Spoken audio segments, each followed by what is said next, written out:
अस्सलाम वालेकुम dear viewers, खुश आमदीद। डियर व्यूअर्स, हमारे आज के सेशन में पेडागॉजी से रिलेटेड बहुत सारा कंटेंट इंक्लूडेड है। डियर व्यूअर्स, आपको बताता चलूँ कि हमारा ये सेशन थोड़ा लेंथी होने वाला है, क्योंकि इस सेशन में हम पेडागॉजी के बारे में बहुत कुछ डिस्कस करने जा रहे हैं। डियर व्यूअर्स, हम इंडिकेशन ज़्यादा करेंगे, एक्सप्लेनेशन करेंगे, लेकिन बहुत कम, क्योंकि आपको मालूम है कि हमारे पास टाइम की कमी होती है, ताकि वीडियो लेंथी ना हो जाए। इसलिए एक्सप्लेनेशन बहुत कम करेंगे, इंडिकेशन ज़्यादा करेंगे, ताकि पेडागॉजी से रिलेटेड आप लोगों को बहुत सारा कंटेंट यहाँ पे मैं प्रेजेंट कर सकूँ। डियर व्यूअर्स, हमारा फोकस जो है वो होगा पेडागॉजी, एंड्रोगॉजी पर, एजुकेशन, मोड्स ऑफ एजुकेशन पर, education psychology, learning, theories of learning पर, जीन पियाजी स्टेजेस ऑफ कॉग्निटिव डेवलपमेंट, इसी तरह फिलासफीज ऑफ एजुकेशन और टीचिंग स्ट्रेटजीज पर। साथ में हम डिस्कस करेंगे curriculum, models of curriculum, measurement, assessment and evaluation, test, types of test, characteristics of test. इसके अलावा मशहूर एजुकेशनिस्ट्स और उनके हमारे एजुकेशन सिस्टम में कंट्रीब्यूशन, ख्वाह वो बुक की शक्ल में हो, ख्वाह वो थियरी की शक्ल में हो, या किसी फ़लसफ़े की शक्ल में हो, ये सब कुछ हमारे इस सेशन में इंक्लूडेड है। इसके अलावा आखिर में हम डिस्कस करेंगे educational administration, educational leadership, educational management, educational supervision, educational organisation and educational discipline.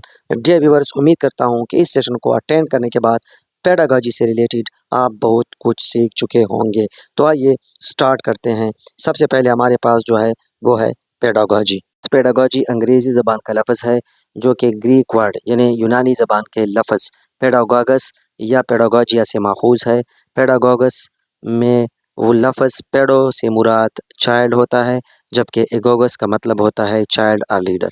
Simply pedagogy से मुराद गाइडिंग और लीडिंग अ चाइल्ड होता है। ऑक्सफोर्ड इंग्लिश डिक्शनरी के मुताबिक पेडागॉजी जो है ये एक टीचर का प्रोफेशन होता है। हमारे तालीमी इस्तिलाह में पेडागॉजी से मुराद एक प्रैक्टिस हो सकता है, एक थियरी, एक अप्रोच हो सकता है, जिसके ज़रिए से बच्चों को पढ़ाना मकसूद होता है। एंड्रोगॉजी जो है ये भी अंग्रेज़ी ज़बान का लफ्ज़ है, जो कि ग्रीक वर्ड यानी यूनानी लफ्ज़ एंड्रोगॉगस से माखूज़ है।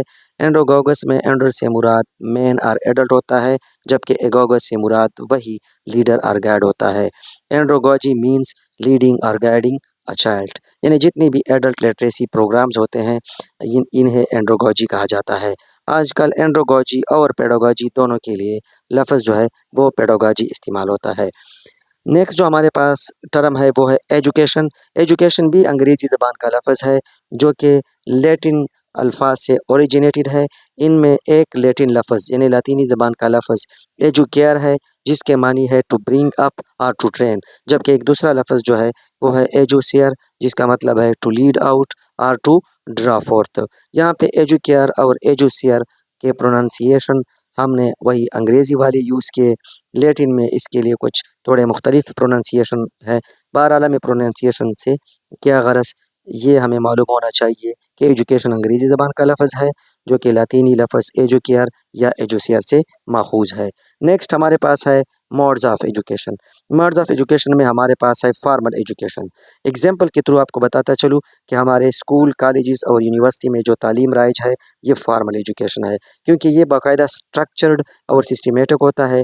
इसमें एक करिकुलम होता है, टीचर ट्रेंड होते हैं और आखिर में सर्टिफिकेट या डिग्री भी दी जाती है। नॉन फॉर्मल एजुकेशन हमारे पास दूसरा मोड ऑफ एजुकेशन है। अल्लामा इकबाल ओपन यूनिवर्सिटी जो प्रोग्राम ऑफ़र करते हैं ये नॉन फॉर्मल एजुकेशन के एग्जांपल्स है, या हमारे दीगर एडल्ट लिटरेसी क्लासेस या स्किल डेवलपमेंट कोर्सेज़ जिसमें बाकायदा स्किल सिखाए जाते हैं, ये सारे नॉन फॉर्मल एजुकेशन के प्रोग्राम शामिल हैं। नॉन फॉर्मल एजुकेशन में dear viewers organised educational activity होती है, लेकिन ये फार्मल सिस्टम या फार्मल सेटअप के बाहर होती है। यानी इस मोड ऑफ एजुकेशन में तलबा ने स्कूलों, कॉलेजों या यूनिवर्सिटियों में जाना नहीं होता। ये अमूमन शॉर्ट टर्म प्रोग्राम होते हैं और इसके आखिर में कोई सर्टिफिकेट या डिग्री वगैरह नहीं दी जाती। खैर, अब अल्लामा इकबाल ओपन यूनिवर्सिटी ने नॉन फार्मल एजुकेशन के अलावा डिस्टेंस एजुकेशन और face to face education program भी शुरू किए हुए हैं। अब जो है ना नेक्स्ट हमारे पास जो है वो है इनफॉर्मल एजुकेशन, जो हम अपने घरों, फैमिली मेंबर्स या फ्रेंड्स या टीवी वगैरह के प्रोग्राम्स या इंटरनेट से जो कुछ सीखते हैं, ये इनफॉर्मल एजुकेशन है, जिसमें कोई कोर्स नहीं होता, कोई एग्ज़ाम नहीं होता, कोई जो है ना सर्टिफिकेट वगैरह नहीं होती और ये स्पॉन्टेनियस लर्निंग होता है। नेक्स्ट हमारे पास है ई लर्निंग और ऑनलाइन लर्निंग। ई लर्निंग एक ब्रॉडर कंसेप्ट है, जबकि ऑनलाइन लर्निंग ई लर्निंग का एक शाख है। ऑनलाइन लर्निंग में आपके पास इंटरनेट का होना ज़रूरी होता है, चाहे आप लैपटॉप के ज़रिए से इंटरनेट से कनेक्ट हैं या टीवी के ज़रिए से कनेक्ट हैं या जो है ना कंप्यूटर के ज़रिए से कनेक्ट है। जबकि ई लर्निंग इंटरनेट के बगैर भी हो सकता है और इंटरनेट के थ्रू भी हो सकता है। इसमें ऑनलाइन कोर्सेज़ भी शामिल हैं, सॉफ्टवेयर प्रोग्राम्स भी शामिल है, मल्टीमीडिया भी शामिल है। आखिर में हमारे पास जो है वो है ब्लेंडेड लर्निंग, जिसमें दोनों प्रोग्राम शामिल होता है, कंबाइंड होते हैं, यानी फेस टू फेस और ऑनलाइन लर्निंग, ये दोनों मोड्स ऑफ एजुकेशन शामिल होते हैं। अब आते हैं एजुकेशनल साइकोलॉजी की तरफ। हमारे पास सबसे पहले लफ्ज़ है साइकोलॉजी। साइकोलॉजी जो है is originated from the Greek words. The first one is psyche which means soul और mind, and the second one is logos which means study, यानी स्टडी ऑफ सोल और mind is called psychology. Educational psychology जो है ये क्या है? Educational psychology is the study of human behaviour in educational setting. Very simple है। आगे educational psychology is primarily concerned with, educational psychology किसके साथ ताल्लुक़ रखता है? दरजा झेल एस्पेक्ट्स के साथ। फर्स्ट वन जो है human learning and teaching, very simple, helps teachers in understanding students learning patterns. इसके अलावा इमोशनल एंड सोशल डेवलपमेंट और इंटेलिजेंस एंड इंडिविजुअल डिफरेंसेस। अच्छा, who is known as the father of educational psychology? तो ये जो है Edward Thorndike is known as father of educational psychology. Next है हमारे पास learning. What is learning? Learning is best defined as the process of acquiring new understanding, knowledge, behavior, skills, values, attitudes, and preferences resulting in relatively permanent changes। यानी हमारे किरदार में निस्बतन मुस्तकिल तब्दीली जब आ जाए, तो ये जो है ना ये लर्निंग कहलाएगा। इस प्रोसेस के ज़रिए से हम जो है ना बहुत कुछ नया सीखेंगे, ख्वाह वो नॉलेज हो, बिहेवियर हो, स्किल हो, वैल्यूज़ हो, एटीट्यूड्स हो, वगैरह वगैरह। अच्छा, मीन्स ऑफ लर्निंग, यानी लर्निंग के ज़राए कौन कौन से हैं जिन ज़रियों के ज़रिए से हम लर्निंग करते हैं? तो इंस्ट्रक्शन हो सकता है, स्टडी हो सकता है, मुतालिया, प्रैक्टिस यानी मश्क वगैरह, ऑब्जर्वेशन, मुशाहिदा, एक्सपीरियंस वगैरह, इंस्ट्रक्शन जैसे स्कूलों में हमें पढ़ाता है वगैरह। थर्ड नंबर पर हमारे पास जो स्टेटमेंट है वो है relatively permanent change in behaviour is least likely to be considered learning if it results from. Yes dear, यहाँ पे इस पॉइंट पे आपने फोकस करना है कि मैच्योरेशन एंड इंस्टिंक्ट के ज़रिए से हमारे किरदार में जो तब्दीली आ जाए, ये लर्निंग में शामिल नहीं होगा। लर्निंग के ज़रिए से हमारे किरदार में निस्बतन मुस्तकिल तब्दीली आएगी, लेकिन ये लर्निंग जब instruction, study, practices, observation, experiences के ज़रिए से हो। मैच्योरेशन और इंस्टिंक्ट के ज़रिए से हमारे बिहेवियर में जो तब्दीली होगी, वो लर्निंग में शामिल नहीं होगी। मैच्योरेशन यानी वक्त के साथ साथ पुख्तगी।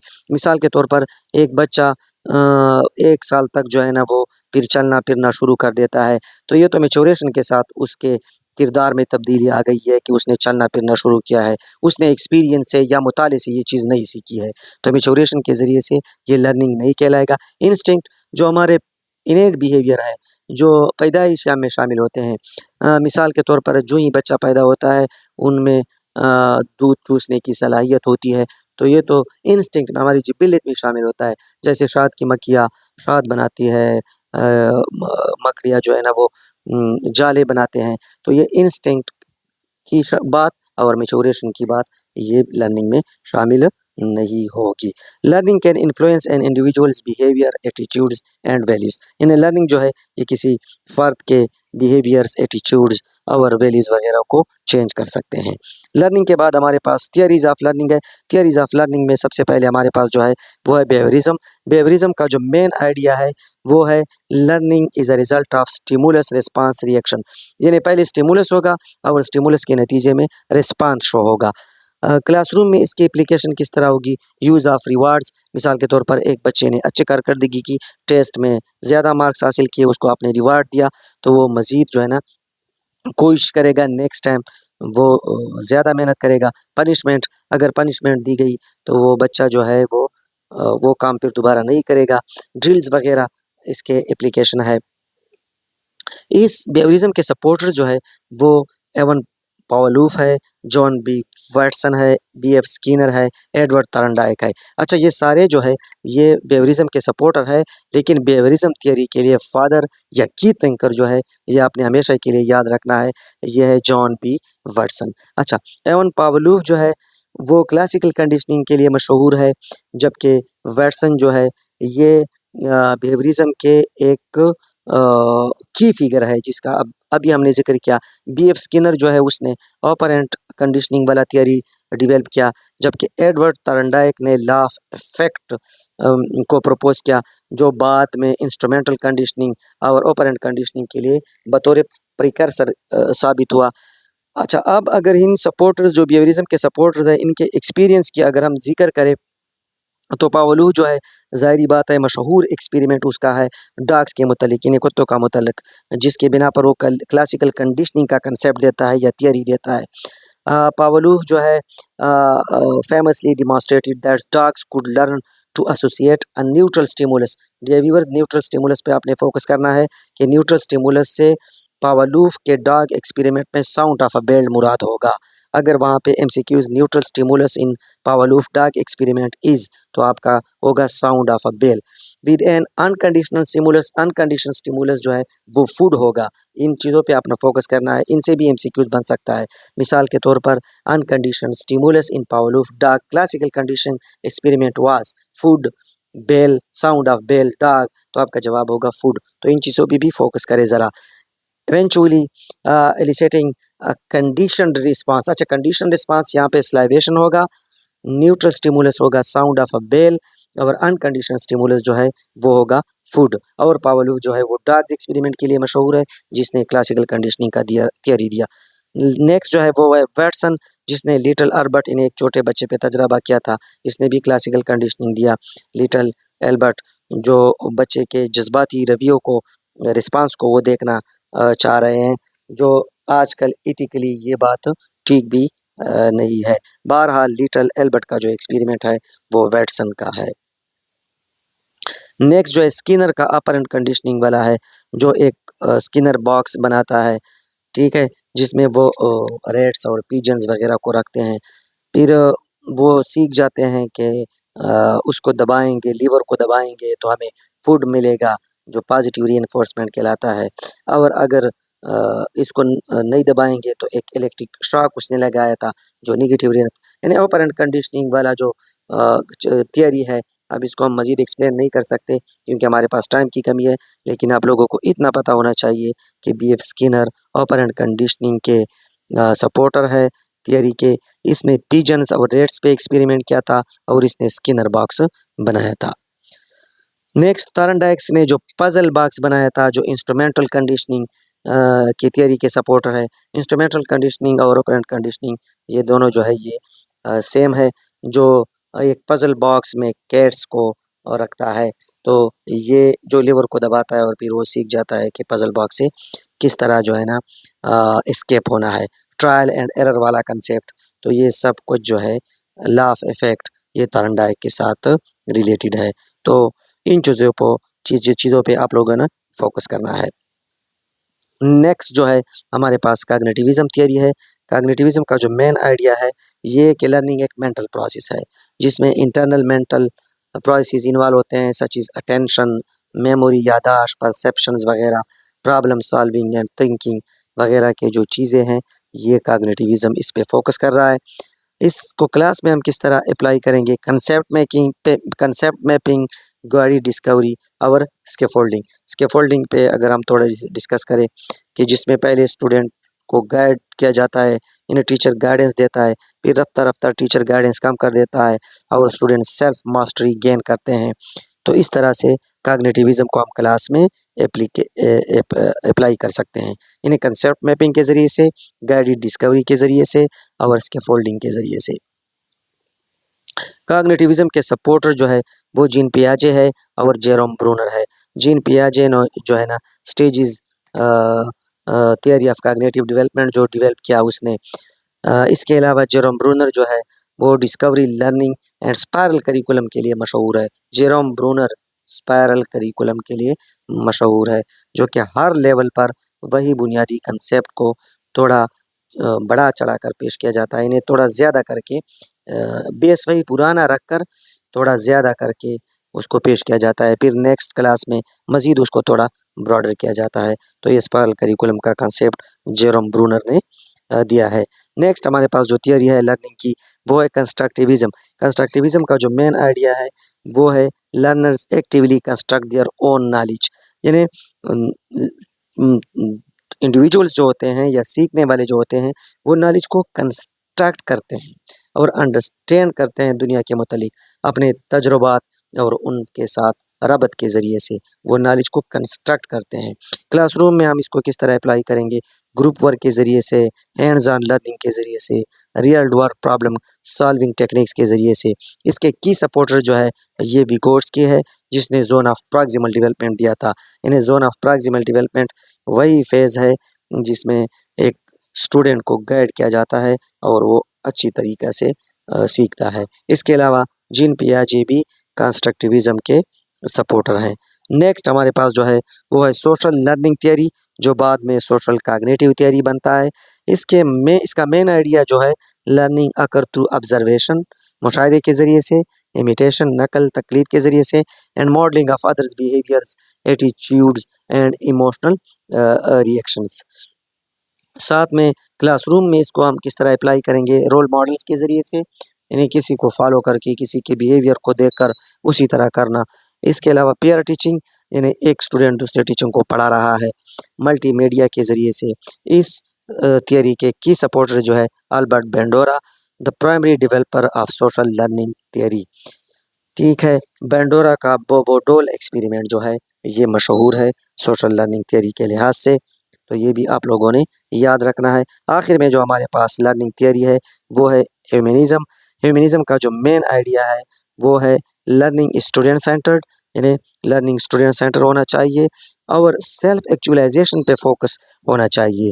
इसके अलावा learning is a personal and holistic process that focuses on the individual's potential for growth, self actualisation and autonomy. ये भी सिंपल है। अच्छा, ह्यूमनिस्टिक थियरीज जो है ये किस चीज़ पे एम्फिसाइज करता है? इम्पॉर्टेंस ऑफ इमोशंस, जज्बात, वैल्यूज, अक़दार and personal meaning in the learning process. Creating a supportive and non threatening learning environment is crucial. जो बच्चों के इंटरेस्ट, बच्चों के जज्बात और बच्चों के पर्सनल वैल्यूज़ के ऐन मुताबिक हो। क्लासरूम में हम इसको किस तरह अप्लाई करेंगे? स्टूडेंट चॉइस, इमोशनल सपोर्ट के ज़रिए से और सेफ लर्निंग इन्वायरमेंट के ज़रिए से।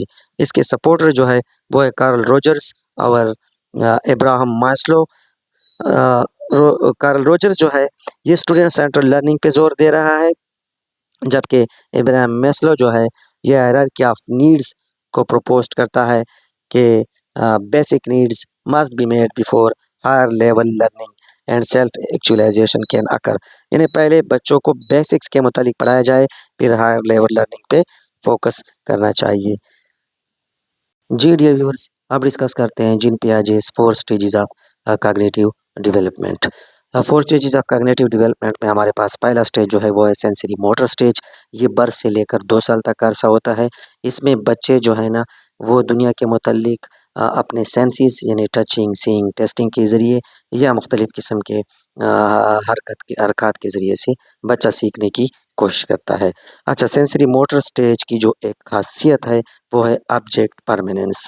जो इस स्टेज की करैक्टरिस्टिक्स है कि एक बच्चे को अगर कोई चीज़ नज़र न भी आ रहा हो तो वो समझता है कि वो चीज़ मौजूद है। मिसाल के तौर पर बच्चे से आप जो है ना फीडर उठाकर कहीं पर छुपा लेते हैं, तो बच्चा जो है ना उसको तलाश करने की कोशिश भी करेगा और उन्हें ये महसूस होगा कि ये मौजूद है, बिल्कुल वो उसे नज़र ना भी आए। नेक्स्ट हमारे पास जो है वो है प्री ऑपरेशनल स्टेज। ये 2 साल से लेकर 7 साल का अरसा होता है। जीन पियाजे के मुताबिक इस स्टेज में चिल्ड्रन स्टार्ट यूजिंग सिम्बल्स, यानी मुख्तलिफ़ किस्म के अलामात, अल्फाज वगैरह का इस्तेमाल करते हैं, तस्वीर वगैरह का इस्तेमाल करते हैं ताकि चीज़ों को रिप्रेजेंट कर सके, चीज़ों के लिए बोल सके, चीज़ों के लिए पुकार सके। इस स्टेज के जो की करेक्टरिस्टिक्स है वो है प्रिटेंड प्ले। मिसाल के तौर पर बच्चा जो है ना वो किसी टॉय को उठाकर कान के पास लाएगा और मोबाइल फ़ोन की नकल करेगा। इस दौर में ईगोसेंट्रिज्म होगा, बच्चा अपने आप पे फोकस होगा, वो अपने पर्सपेक्टिव को देखेगा, दूसरे के पर्सपेक्टिव को वो समझने के कायल नहीं होगा। इसके अलावा they struggle with the concept of conservation. बच्चे जो है ना वो कंजर्वेशन के कंसेप्ट को समझ नहीं पाते इस स्टेज में, बल्कि वो कोशिश करते हैं। इसकी मिसाल अगर इस तरह हम ले लें कि सेम क्वांटिटी का जूस अगर बच्चे को आप एक लंबे गिलास में दे दे बजाय चौड़े गिलास में, तो बच्चा समझेगा कि ये जूस जो है ये ज़्यादा है। हालांकि सेम क्वांटिटी का जूस सिर्फ वो लेंथ की वजह से, गिलास के लंबे होने की वजह से उन्हें ज़्यादा नज़र आएगा। तो ये कंजर्वेशन के का कंसेप्ट हो गया। तो इस स्टेज के की करेक्टरिस्टिक्स प्रिटेंड प्ले, ईगोसेंट्रिज्म और struggle with the concept of conservation. Next stage जो है वो है कंक्रीट ऑपरेशनल स्टेज, जो 7 साल से लेकर 11 साल का अरसा होता है। इस स्टेज की जो करेक्टरिस्टिक्स है, children begin to think logically about concrete events. अब वो कंक्रीट इवेंट्स के मुतालिक जो है ना वो लॉजिकली समझ सकता है। दे अंडरस्टैंड कंजर्वेशन, वो कंजर्वेशन को भी समझता है। मिसाल के तौर पर सेम क्वांटिटी का जूस अगर आप चौड़े गिलास से लंबे गिलास में मुंतकिल करेंगे तो वो फ़ौरन समझेगा कि सेम क्वांटिटी का जूस है।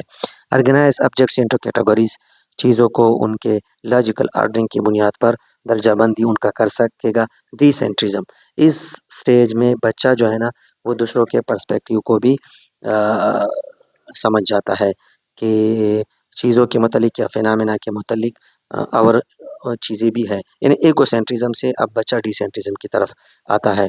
They can understand reversibility, reversibility का कंसेप्ट भी बच्चे समझते हैं मैनिपुलेशन करके। मिसाल के तौर पर 2 के साथ 3 को जमा करने से 5 आएगा, तो 5 से 3 मनफी करने से 2 आएगा। ये रिवर्सिबिलिटी का कंसेप्ट है।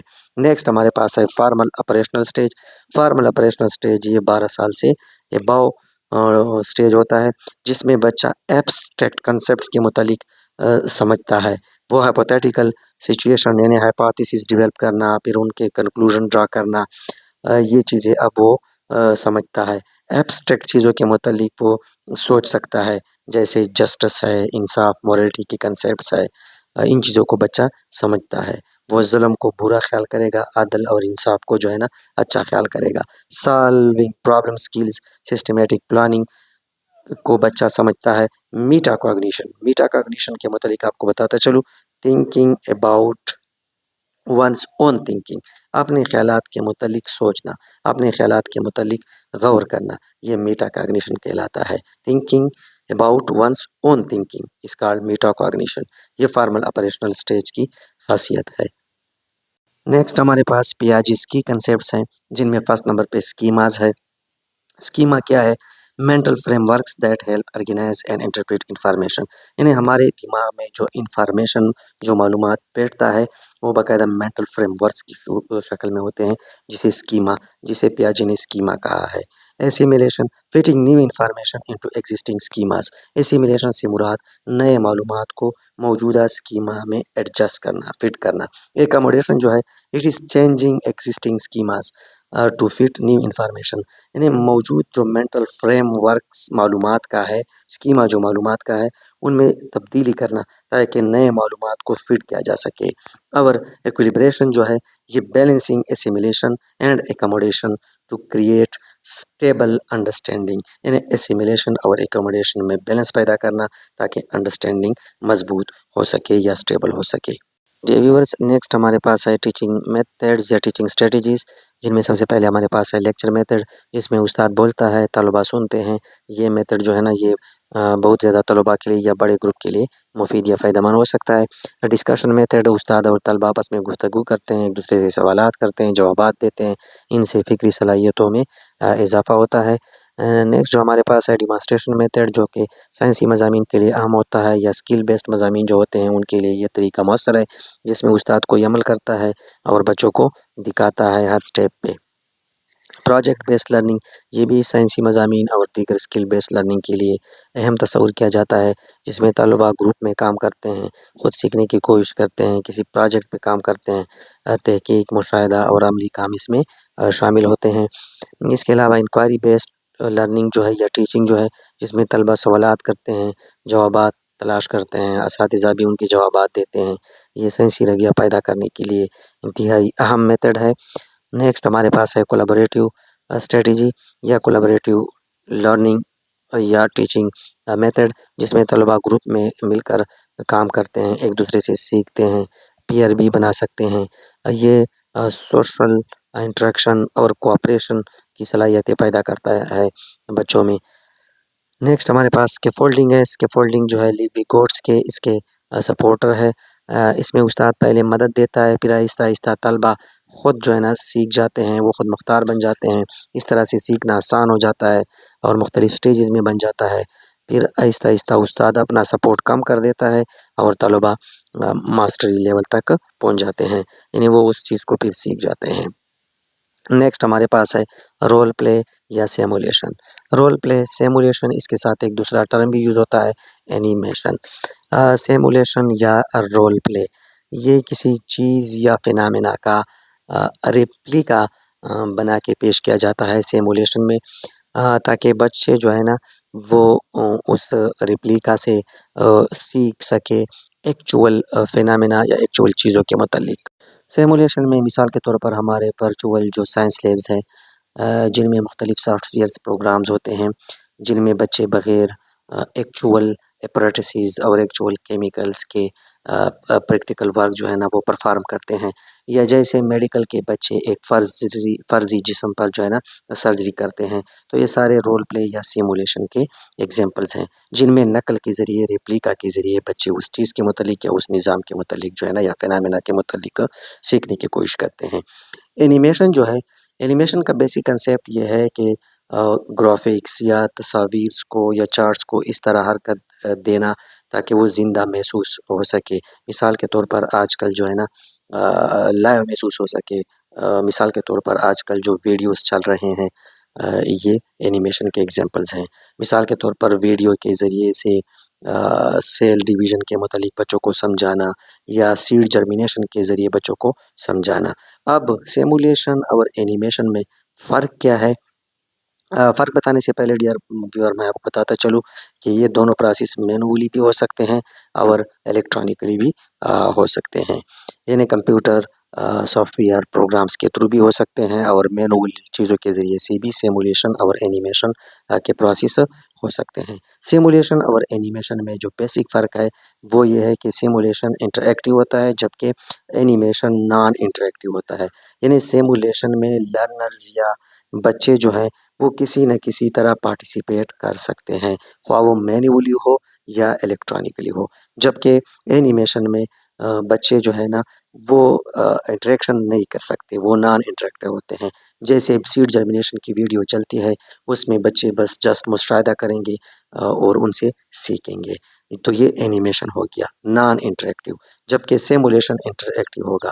मिसाल के तौर पर फ़र्ज़ी जिस्म पर बच्चे सर्जरी की मशक करते हैं, या सिमुलेशन सॉफ्टवेयर प्रोग्राम के ज़रिए से बच्चे कोई एक्सपेरिमेंट परफॉर्म करते हैं, तो उसमें बच्चे हिस्सा ले सकते हैं सिमुलेशन में। वहाँ पे बच्चे एक्टिव हो सकते हैं, जबकि एनिमेशन में बच्चे पैसिव होते हैं, वो जस्ट ऑब्ज़र्व कर सकते हैं। तो सिमुलेशन और एनिमेशन के कंसेप्ट में ये बेसिक फ़र्क थी। फ्लिप्ड क्लासरूम भी एक स्ट्रेटजी है, जिसमें उस्ताद जो है ना क्लास में किसी टॉपिक का वीडियो तैयार करता है या कोई असाइनमेंट लिखता है, फिर बच्चा घर में जाकर उस असाइनमेंट और को देखता है या वीडियोस को देखता है, और वहाँ सीखने की कोशिश करता है, बार बार मशक करता है। इस तरह से घर पर जो है ना तलबा का वक्त जो है वो मौसर तौर पर इस्तेमाल होता है। फिर जब बच्चा दूसरे दिन स्कूल आता है तो उस्ताद के साथ वो वीडियोज़, असाइनमेंट वगैरह जो है ना वो डिस्कस करता है। This is called flipped class rooms या flipped classroom method. Dear viewers, आगे हमारे पास है philosophies of education. Philosophies of education में सबसे पहले हमारे पास है पेरिनियलिज़म, जो पेरिनियल से निकला है, यानी दवाम, फ़लसफ़े दवामियत। पेरिनियलिज़म जो है, it is an educational philosophy that emphasizes timeless knowledge and universal truths। यानी अफाकी सच्चाइयों पे ये फ़लसफ़ा फ़ोकस कहता है कि कुछ इल्म और कुछ अक़दार जो है ये यूनिवर्सल ट्रुथ्स के तौर पर हमारे पास हर वक़्त मौजूद होते हैं। तो तालीम का मकसद जो है इन लाज़वाल सच्चाइयों की तालीम देना मुराद हो। ये फ़लसफ़ा इसी पे बेस करता है। मिसाल के तौर पर अदल, मसावात, सच बोलना, दयानतदारी, अमानतदारी वग़ैरह के जो अक़दार हैं ये यूनिवर्सल ट्रुथ्स है। तो ये फ़लसफ़ा जो है इन्हीं सच्चाइयों पे फ़ोकस करता है। इनका फ़ोकस जो है great works of literature, classical text जो हमारे पास है और इंडोरिंग आइडियाज़ जो है यानी अज़ीम ख़यालात जो है, इसका पर्पस जो है कि रैशनल थिंकिंग और मॉरल कैरेक्टर जो है ये डेवलप हो सके। की प्रिंसिपल इस फ़लसफ़े का जो है कि सच्चाई जो है ये हमेशा कांस्टेंट होता है और तब्दील नहीं होता, हमेशा मुस्तकिल होता है। इसके अलावा education should focus on logic, reasoning and the classics, कि एजुकेशन को लॉजिक और रीजनिंग पे फोकस करना चाहिए और रिवायात पे फोकस करना चाहिए। इस फ़िलासफ़ी में रोल ऑफ टीचर जो है ये बतौर अथॉरिटेटिव गाइड के तौर पर होता है और आफाकी सच्चाइयों की ट्रांसमिशन, तलबा को आफाकी सच्चाइयों की ट्रांसमिशन होती है, मुंतकिल करना होता है कि एक टीचर अपने तलबा में आला, अज़ीम और लाज़वाल सच्चाइयों की सिफ़ात को प्रमोट करे। नेक्स्ट हमारे पास जो फ़लसफ़ा है वो है एसेंशियलिज़म यानी फ़लसफ़ा असासियत। ये जो है ये फ़िलासफ़ी जो है ये कहता है कि education should focus on core knowledge and essential academic skills, के तालीम में बुनियादी मज़ामीन और महारतों पे फ़ोकस करना चाहिए ताकि एक मज़बूत बुनियाद फ़राहम हो सके। इनका मेन फ़ोकस जो है वो basic subjects like reading, writing, math, science and history वग़ैरह।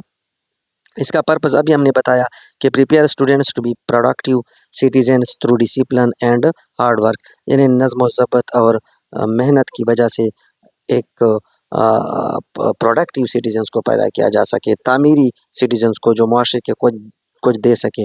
की प्रिंसिपल्स इसके क्या होंगे हमारे तालीम में? टीचर सेंटर्ड इंस्ट्रक्शन होगी, नॉलेज बेस्ड करिकुलम होगी, इन्हें करिकुलम में नॉलेज होगा, emphasis on discipline and effort. ठीक, रोल ऑफ अ टीचर यहाँ पे knowledge provider and authority figure, यहाँ पर भी टीचर को इख्तियार हासिल होगा कि वो न सिर्फ नॉलेज मुहैया करे बल्कि अथॉरिटी के तौर पर भी क्लास में रहे। प्रोग्रेसिविज़म जैसे कि नाम से ज़ाहिर है फ़लसफ़ा तरक्की पसंदी। ये फ़लसफ़ा जो है it is an approach where education is based on students' needs, तलबा की ज़रूरियात, इंटरेस्ट, उनकी दिलचस्पियों एंड एक्सपीरियंसेस और उनके तजुर्बात को रख कर ये फ़लसफ़ा जो है एजुकेशन देने पर ज़ोर दे रहा है कि तलबा के नीड्स, इंटरेस्ट और एक्सपीरियंसेस। इनका इस फ़लसफ़े का फ़ोकस जो है प्रॉब्लम सॉल्विंग पे है, मसाइल का हल, बच्चों में क्रिटिकल थिंकिंग डेवलप करना और रियल वर्ल्ड एप्लीकेशन, यानी हकीकी दुनिया में इस तालीम का एप्लीकेशन भी हो कि स्कूलों में या कॉलेजेस में या तालीमी माहौल में जो कुछ सीखा जा सके वो रियल वर्ल्ड में भी एप्लीकेबल हो। इसका पर्पस क्या है? Promote democratic values, social reforms and life long learning. की प्रिंसिपल लर्नर सेंटर्ड यानी बच्चों पे फोकस होगा, लर्नर सेंटर्ड होगा। यहाँ पे टीचर जो है वो पैसिव होगा, एक्टिव कौन होंगे? Learner. Learning by doing, progressivism का ये कंसेप्ट याद रखना है कि learning by doing, curriculum adapts to student interest, बच्चों के तवज्जो पे करिकुलम जो है ना होगा, बच्चों के दिलचस्पियों के मुताबिक करिकुलम डेवलप होगा। रोल ऑफ अ टीचर यहाँ पे as a facilitator and guide not authoritarian, यानी पहले दो फ़लसफ़े में टीचर अथॉरिटी के तौर पर होता था जबकि यहाँ पे स्टूडेंट्स जो है वो उनके इंटरेस्ट पे फोकस होगा और टीचर बतौर फैसिलिटेटर होगा। नेक्स्ट हमारे पास जो फ़लसफ़ा है वो है रिकंस्ट्रक्शनिज़म यानी फ़लसफ़ा तश्कील नौ। जैसे कि नाम से ज़ाहिर है according to this philosophy education should focus on addressing social problems and building a better future, तालीम को माशरती मसाइल के हल पे फोकस होना चाहिए ताकि एक बेहतर मुस्तकबिल तरतीब दिया जा सके। फोकस किस पे होगा? सोशल जस्टिस, माशरती इंसाफ, रिफॉर्म, इस्लाहात एंड ग्लोबल इशूज़, और दुनिया के लेवल वर्ल्ड लेवल पे जो इशूज़ है उन पे भी फोकस होना चाहिए, जैसे कि ग्लोबल वार्मिंग है, वायलेंस अगेंस्ट वीमेन है, जेंडर डिस्पैरिटीज़ है, या अदर जो इश्यूज़ है, तो इन पे भी फोकस होना चाहिए। पर्पस क्या होना है, empower students to change society for the better. Students को इतना एम्पावर करना है कि वो सोसाइटी को बेहतर बना सके। की प्रिंसिपल्स क्या होंगे, एजुकेशन फॉर सोशल चेंज, मुआशरती तब्दीली के लिए तालीम होगी। अवेयरनेस ऑफ ग्लोबल इशूज़, दुनियावी या वर्ल्ड लेवल पे जो इश्यूज़ चल रहे हैं उनके मुतालिक अवेयरनेस, आगाही, क्रिटिकल कॉन्शियसनेस। और रोल ऑफ अ टीचर जो है change agent and activist mentor. Teacher यहाँ पे बतौर मेंटर काम करेगा और वो तब्दीली लाने के लिए बतौर एजेंट काम करेगा। आखिर में जो हमारे पास फ़लसफ़ा है वो है एग्जिस्टेंशियलिज़म, फ़लसफ़ा वजूदियत। इसके मुताबिक it focuses on individuals freedom, बच्चों की या इंडिविजुअल्स की आज़ादी, choice and personal meaning and education. Focus यहाँ पे क्या होगा, स्टूडेंट इंडिविजुअलिटी, बच्चे की इनफरादियत जो है ना उनको परवान चढ़ाना है। Creativity and self expression. Purpose help students find personal meaning and authenticity, ताकि बच्चों को पर्सनल मीनिंग का पता चल सके, वो सेल्फ एक्सप्रेशन पे फोकस कर सके, अपने आप को ज़ाहिर कर सके, अपने आप को अवेल कर सके, अपने आप को क्रिएटिव बनाए। की प्रिंसिपल्स क्या है, emphasis on personal choice and responsibility. Personal choice और रिस्पॉन्सिबिलिटी, ज़िम्मेदारी और पर्सनल चॉइस पे फोकस होगा। सब्जेक्टिव लर्निंग एक्सपीरियंस होगी। और रोल ऑफ अ टीचर यहाँ पे encourager of self discovery and independence. तो ये थे हमारे पास फ़लसफ़े तालीम के। इसके अलावा आइडियलिज़म भी है, रियलिज़म भी है, प्रैग्मेटिज़म भी है। हमने जिनको अहम जाना उनको डिस्कस किया। डियर व्यूअर्स, अब हम डिस्कस करने जा रहे हैं Bloom's taxonomy, its domains, its purpose and its functions.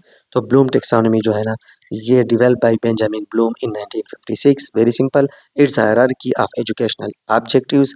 It was revised by Anderson and his colleague in 2001। It categorises learning into level of complexity, यानी ये लर्निंग को कम्प्लेक्सिटी के लेवल्स में जो है ना दर्जाबंद करता है, तकसीम करता है।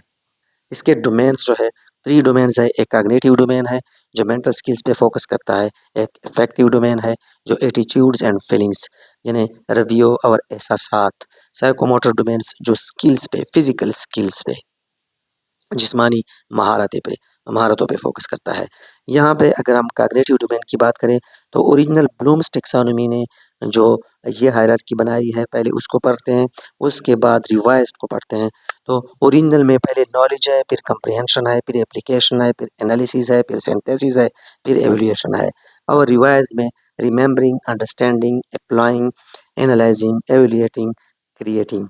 और ये कॉग्निटिव जो है ये इंटेलेक्चुअल डेवलपमेंट पे फोकस करता है। Dear viewers, we are just indicating the concepts, इन्हें हम सिर्फ इनको इंडिकेट करने जा रहे हैं टाइम की कमी की वजह से। नेक्स्ट हमारे पास है अफेक्टिव डोमेन, जिसके लेवल्स जो है वो 5 है। इसमें पहला receiving, responding, valuing, organising, characterising. अच्छा, फोकस इसका क्या है, emotional growth and value development, जज्बाती नशोनुमा पे ये फोकस करता है। आगे जो है साइकोमोटर डोमेन, इसके लेवल जो है perception, set, guided response mechanism, complex overt response, adaptation and origination. ये motor skills and physical coordination पे फोकस करता है। अच्छा, ब्लूम टेक्सोनोमी का पर्पस क्या है, इट गाइड करिकुलम डिज़ाइन। ये करिकुलम डिज़ाइन को गाइड करता है कि किस तरह का डिज़ाइन होना चाहिए, सब्जेक्ट सेंटर्ड होना चाहिए, किस किस्म का करिकुलम डिज़ाइन होना चाहिए। स्ट्रक्चर लर्निंग ऑब्जेक्टिव्स, बाकायदा लर्निंग ऑब्जेक्टिव्स को तरतीब देता है। असेस लर्निंग आउटकम्स का जायज़ा लेता है। Encourage critical thinking and creativity, very simple, support active and differentiated learning. इसका फंक्शन जो है clarify learning expectations, enhance instructional strategies, इन्हें इंस्ट्रक्शनल स्ट्रेटजीज़ को इम्प्रूव करता है, लर्निंग एक्सपेक्टेशंस को वाज़े करता है, facilitate progression in learning, it improves assessment, design and promote well rounded education. Viewers, अब हम डिस्कस करने जा रहे हैं चंद इंतहाई अहम एजुकेशनिस्ट यानी माहिरीन तालीम, फ़िलासफ़र्स और साइकोलॉजिस्ट को जिनके आरा व नज़रियात, जिनकी तसानीफ़ और जिनके एक्सपेरिमेंटल टाइप्स ऑफ वर्क ने हमारे एजुकेशन सिस्टम के बहुत सारे एस्पेक्ट्स को मुतासर किया हुआ है। तो आइए सबसे पहले डिस्कस करते हैं कन्फ्यूशस। कन्फ्यूशस एक चाइनीज़ फ़िलासफ़र है जो अखलाकी तरबियत और मुआशरती हमआहंगी पे ज़ोर देता है। उसके मुताबिक एजुकेशन को एक ज़रिए के तौर पर इस्तेमाल करना चाहिए जो ज़ाती और मुआशरती इस्लाह पे फोकस करे। उनकी तालीमात को एनालिटिक्स में जमा किया गया है, यानी उनकी तालीमात को एनालिटिक्स कहा जाता है। आगे हमारे पास है सोक्रात। सोक्रात एक यूनानी फ़िलासफ़र है जिसने सोक्रेटिक मेथड को मुतारफ़ कराया, जिसमें क्वेश्चनिंग पे ज़ोर दिया जाता है ताकि सोचने की सलाहियत को तेज़ किया जा सके।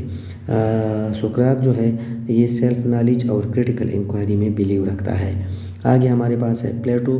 प्लेटो एक यूनानी फ़िलासफ़र है जो कि सोक्रात के शागिर्द हैं।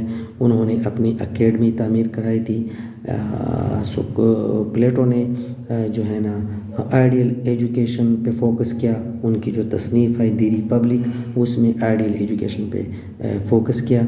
प्लेटो believed education should nurture soul and develop reason, यानी प्लेटो के मुताबिक एजुकेशन को इस नहज पर होना चाहिए कि वो रूह की परवरिश करे, नर्चर। इसके अलावा प्लेटो ने प्रपोज किया the concept of philosopher kings in ideal society. एक मिसाली सोसाइटी के लिए वो फ़िलासफ़र किंग्स के कंसेप्ट को तजवीज़ दे रहा है। आगे जो हमारे पास एजुकेशनिस्ट है वो एरिस्टोटल। एरिस्टोटल प्लेटो के शागिर्द हैं, अलेक्जेंडर के उस्ताद हैं और प्रैक्टिकल नॉलेज एंड लॉजिक पे ज़ोर देता है। उसके मुताबिक एजुकेशन अच्छी आदत को पैदा करने के लिए होना चाहिए। उसने एक एजुकेशनल इंस्टीट्यूशन भी तामीर कराई थी जिसे लाइसियम कहा जाता है। अल-फ़ाराबी। अल-फ़ाराबी एक इस्लामी स्कॉलर है। अल-फ़ाराबी को अरस्तु के बाद दूसरा उस्ताद भी कहा जाता है, सेकेंड टीचर, क्योंकि उसने ग्रीक फ़िलासफ़ी को इस्लामिक थियोलॉजी में शामिल किया। उसने लॉजिक, एथिक्स और पॉलिटिकल साइंस पे फोकस किया एजुकेशन में। इसके अलावा Al Farabi believed in harmony between philosophy and religion, यानी फ़लसफ़े और रिलीजन में मुताबिकत कायम करना चाहते हैं अल-फ़ाराबी। अल-फ़ाराबी के बाद हमारे पास नेक्स्ट जो है स्कॉलर वो अल-ग़ज़ाली है। ये भी इस्लामी स्कॉलर है जो रिलीजियस और दुनियावी तालीम के दरमियान मुताबिकत पैदा करने पर ज़ोर देता है। इसने एजुकेशन में सूफ़ीज़्म को शामिल किया। इनके मेजर वर्क जो है वो अहयाए उलूमुद्दीन, the revival of religious science. इसके अलावा अल-ग़ज़ाली टीचर को एक स्पिरिचुअल गाइड के तौर पर देखते हैं। नेक्स्ट हमारे पास जॉन लॉक है जो कि इंग्लिश फ़िलासफ़र है, इनलाइटमेंट के अलमबरदार है, यानी रोशन ख्याली और किसी हद तक लिबरलिज़म के कायल हैं। इसके मुताबिक इंसानी दिमाग जो है ये टिबुला रासा की मानिंद है, इन्हें एक खाली स्लेट की मानिंद है जिस पे एक्सपीरियंसेस और मुख्तलिफ़ किस्म के माहौल से इंसान जो है सीखता है और वो उसके ब्लैंक स्लेट में फिर जाकर एडजस्ट हो जाता है। नेक्स्ट हमारे पास रोसो है। ये एक फ्रेंच फ़िलासफ़र है जो नेचुरलिस्टिक उसके कायल है, फ़लसफ़े के कायल है। ये नेचुरल एजुकेशन पे फोकस करता है और लर्निंग थ्रू एक्सपीरियंसेस का कंसेप्ट देता है कि लर्निंग तजर्बात के ज़रिए से किया जाता है। इसकी एक तसनीफ़ जो है एमिल जो चाइल्ड सेंटर्ड लर्निंग पे फोकस करता है। पेस्टलूज़ी हमारे पास नेक्स्ट स्विस एजुकेटर है जो बच्चे के ओवरऑल एजुकेशन पे फोकस करता है। उनके स्पेसिफिक अल्फाज फोकस्ड ऑन हेड यानी दिमाग, हार्ट यानी एहसासात, फीलिंग्स एंड हैंड्स, स्किल यानी overall approach, head, heart and hands approach ये पेस्टलूज़ी का है। पेस्टलूज़ी जो है स्ट्रेस करता है learning through activity and love, यानी मोहब्बत और सरगर्मियों एक्टिविटी के थ्रू लर्निंग पे फोकस करता है। नेक्स्ट हमारे पास मारिया मोंटेसोरी है। ये एक इटालियन मॉलिज है और एजुकेटर भी है, एजुकेशनिस्ट भी है। इसने चाइल्ड सेंटर्ड मोंटेसोरी मेथड को डेवलप किया। ये हैंड्स ऑन और सेल्फ डायरेक्टेड लर्निंग पे फोकस करती है। किंडरगार्टन ये फ्रेडरिक फ्रोबल जो कि जर्मन एजुकेशनिस्ट है उनका कंसेप्ट है। उसने फर्स्ट किंडरगार्टन डेवलप किया या कायम की। उसके मुताबिक जो है ना इब्तिदाई दौर में बच्चों को खेल कूद के ज़रिए से प्ले बेस्ड तरीके से जो है ना लर्निंग पे फोकस किया जाना चाहिए। जॉन डेवी अमेरिकन फ़िलासफ़र है जो कि प्रोग्रेसिव एजुकेशन के फादर कहलाते हैं। ये लर्निंग बाय डूइंग को प्रोमोट करता है। इसके अलावा it promoted democratic classrooms. Next हमारे पास जीन पियाजे है। ये एक स्विस साइकोलॉजिस्ट है जिसने थियरी ऑफ कॉग्निटिव डेवलपमेंट पेश किया। इसके मुताबिक लर्निंग स्टेजेस में अकर होता है। 4 स्टेजेस उसने बताए हैं जिसको अभी प्रीवियस वीडियो में हम प्रीवियस सेशन में हम डिस्कस कर चुके हैं। Sensory, motor, pre operational, operational और फॉर्मल ऑपरेशनल। नेक्स्ट हमारे पास जेरोम ब्रूनर है। ये अमेरिकन साइकोलॉजिस्ट है। इसने जो है ना introduce discovery learning and spiral curriculum. Discovery learning and spiral curriculum ये दोनों जेरोम ब्रूनर के कंसेप्ट्स हैं। इसके अलावा स्कैफोल्डिंग मेथड पे और रेडीनेस फॉर लर्निंग पे भी जेरोम ब्रूनर के कंसेप्ट्स हैं। नेक्स्ट हमारे पास हॉवर्ड गार्डनर है। अमेरिकन साइकोलॉजिस्ट है। मल्टीपल इंटेलिजेंसेस का थियरी जो पेश किया था वो हॉवर्ड गार्डनर थे। हॉवर्ड गार्डनर के मुताबिक each person learns differently not just through IQ।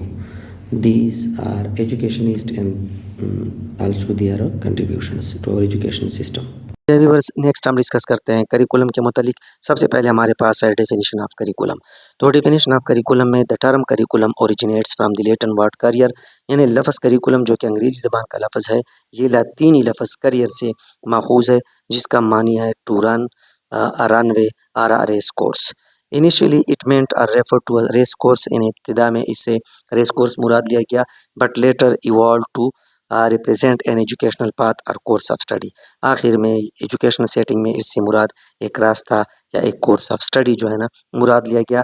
अगर इसकी डेफिनेशन पे हम फोकस करें, curriculum is the structured plan of education that outlines learning objectives, content, teaching methodologies and assessment strategies for a specific educational program. Very simple है। Next हमारे पास है types of curriculum. Types of curriculum में हमारे पास है formal curriculum. हमारे स्कूलों में, कॉलेजेस में, यूनिवर्सिटीज़ में जो करिकुलम लागू होता है ये फॉर्मल करिकुलम होता है, because it is a structured academic syllabus which is approved by educational authorities.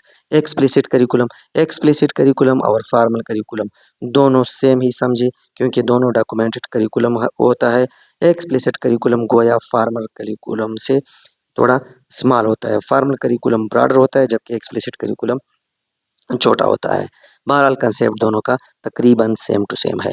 Hidden curriculum ये जो है unintended lessons learn through school culture and environment, जो कि बाकायदा तौर पर हमारे करिकुलम में शामिल नहीं होते लेकिन स्कूल के माहौल और स्कूल के सकाफत से बच्चे सीखते हैं। मिसाल के तौर पर अक़दार वगैरह, अखलाक वगैरह।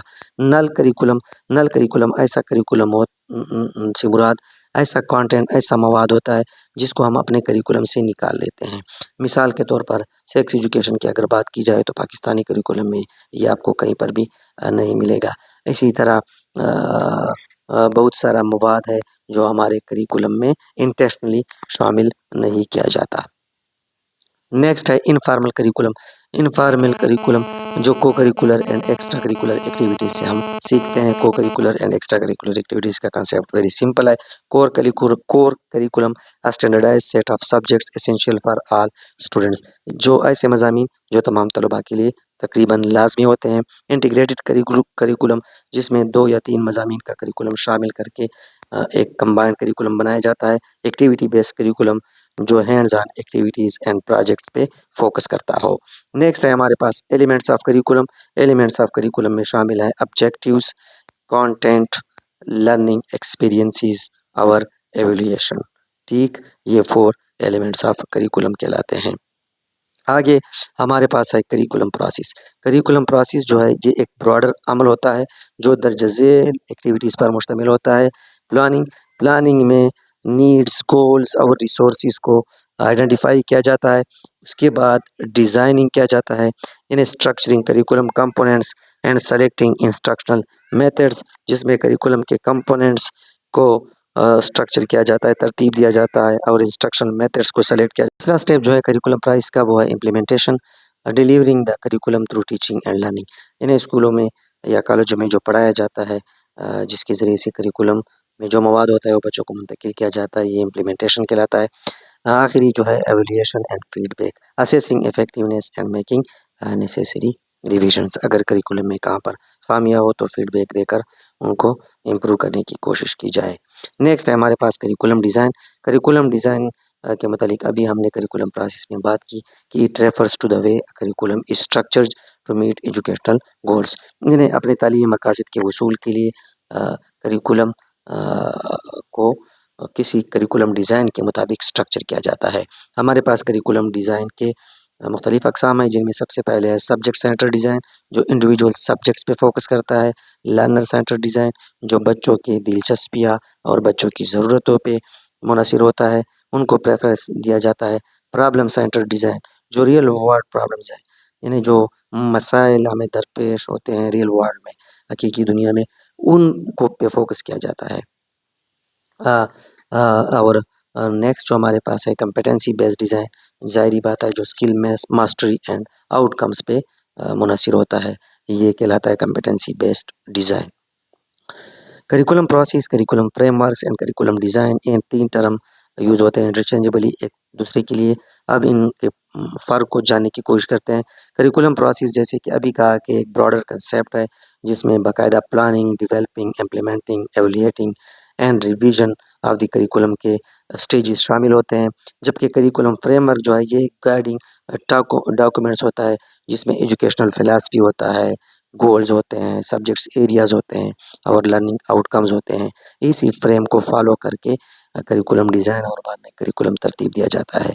करिकुलम डिज़ाइन जो है ये the detailed structures of curriculum elements, बाकायदा एक फ्रेमवर्क होता है, एक डिज़ाइन होता है जिनको फॉलो करके करिकुलम बनाया जाता है, जिसमें कंटेंट सीक्वेंसिंग होता है, मवाद को किस तरह तरतीब दिया जाए, टीचिंग मेथड्स होते हैं, असेसमेंट्स होता है, जो कि फ्रेमवर्क करिकुलम फ्रेमवर्क जो हमें गाइडिंग डॉक्यूमेंट देता है उसी को फॉलो करके ये स्ट्रक्चर किया जाता है। नेक्स्ट है हमारे पास models of curriculum. Models of curriculum में हमारे पास सबसे पहले ट्रायलर मॉडल है, रफ ट्रायलर इसके सपोर्टर है। ये linear model focusing on objectives, content, methods and evaluation, very simple model है।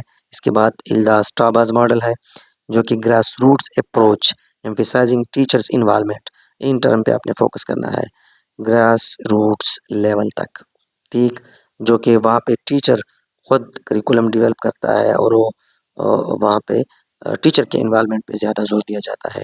व्हीलर्स मॉडल साइक्लिकल मॉडल है which emphasise continuous improvement.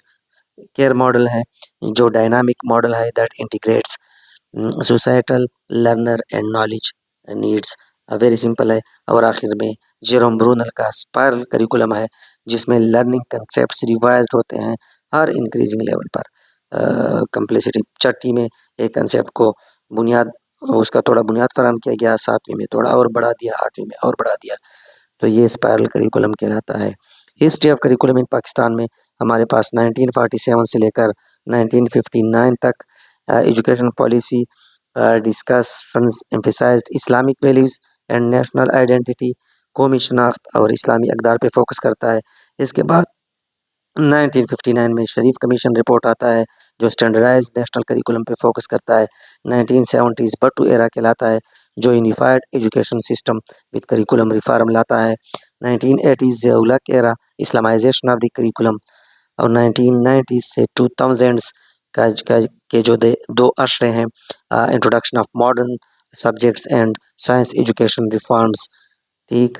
Next जो है हमारे पास 2006 नेशनल करिकुलम जो critical thinking, competency based education और आईसीटी इंटीग्रेशन पे फोकस करता है।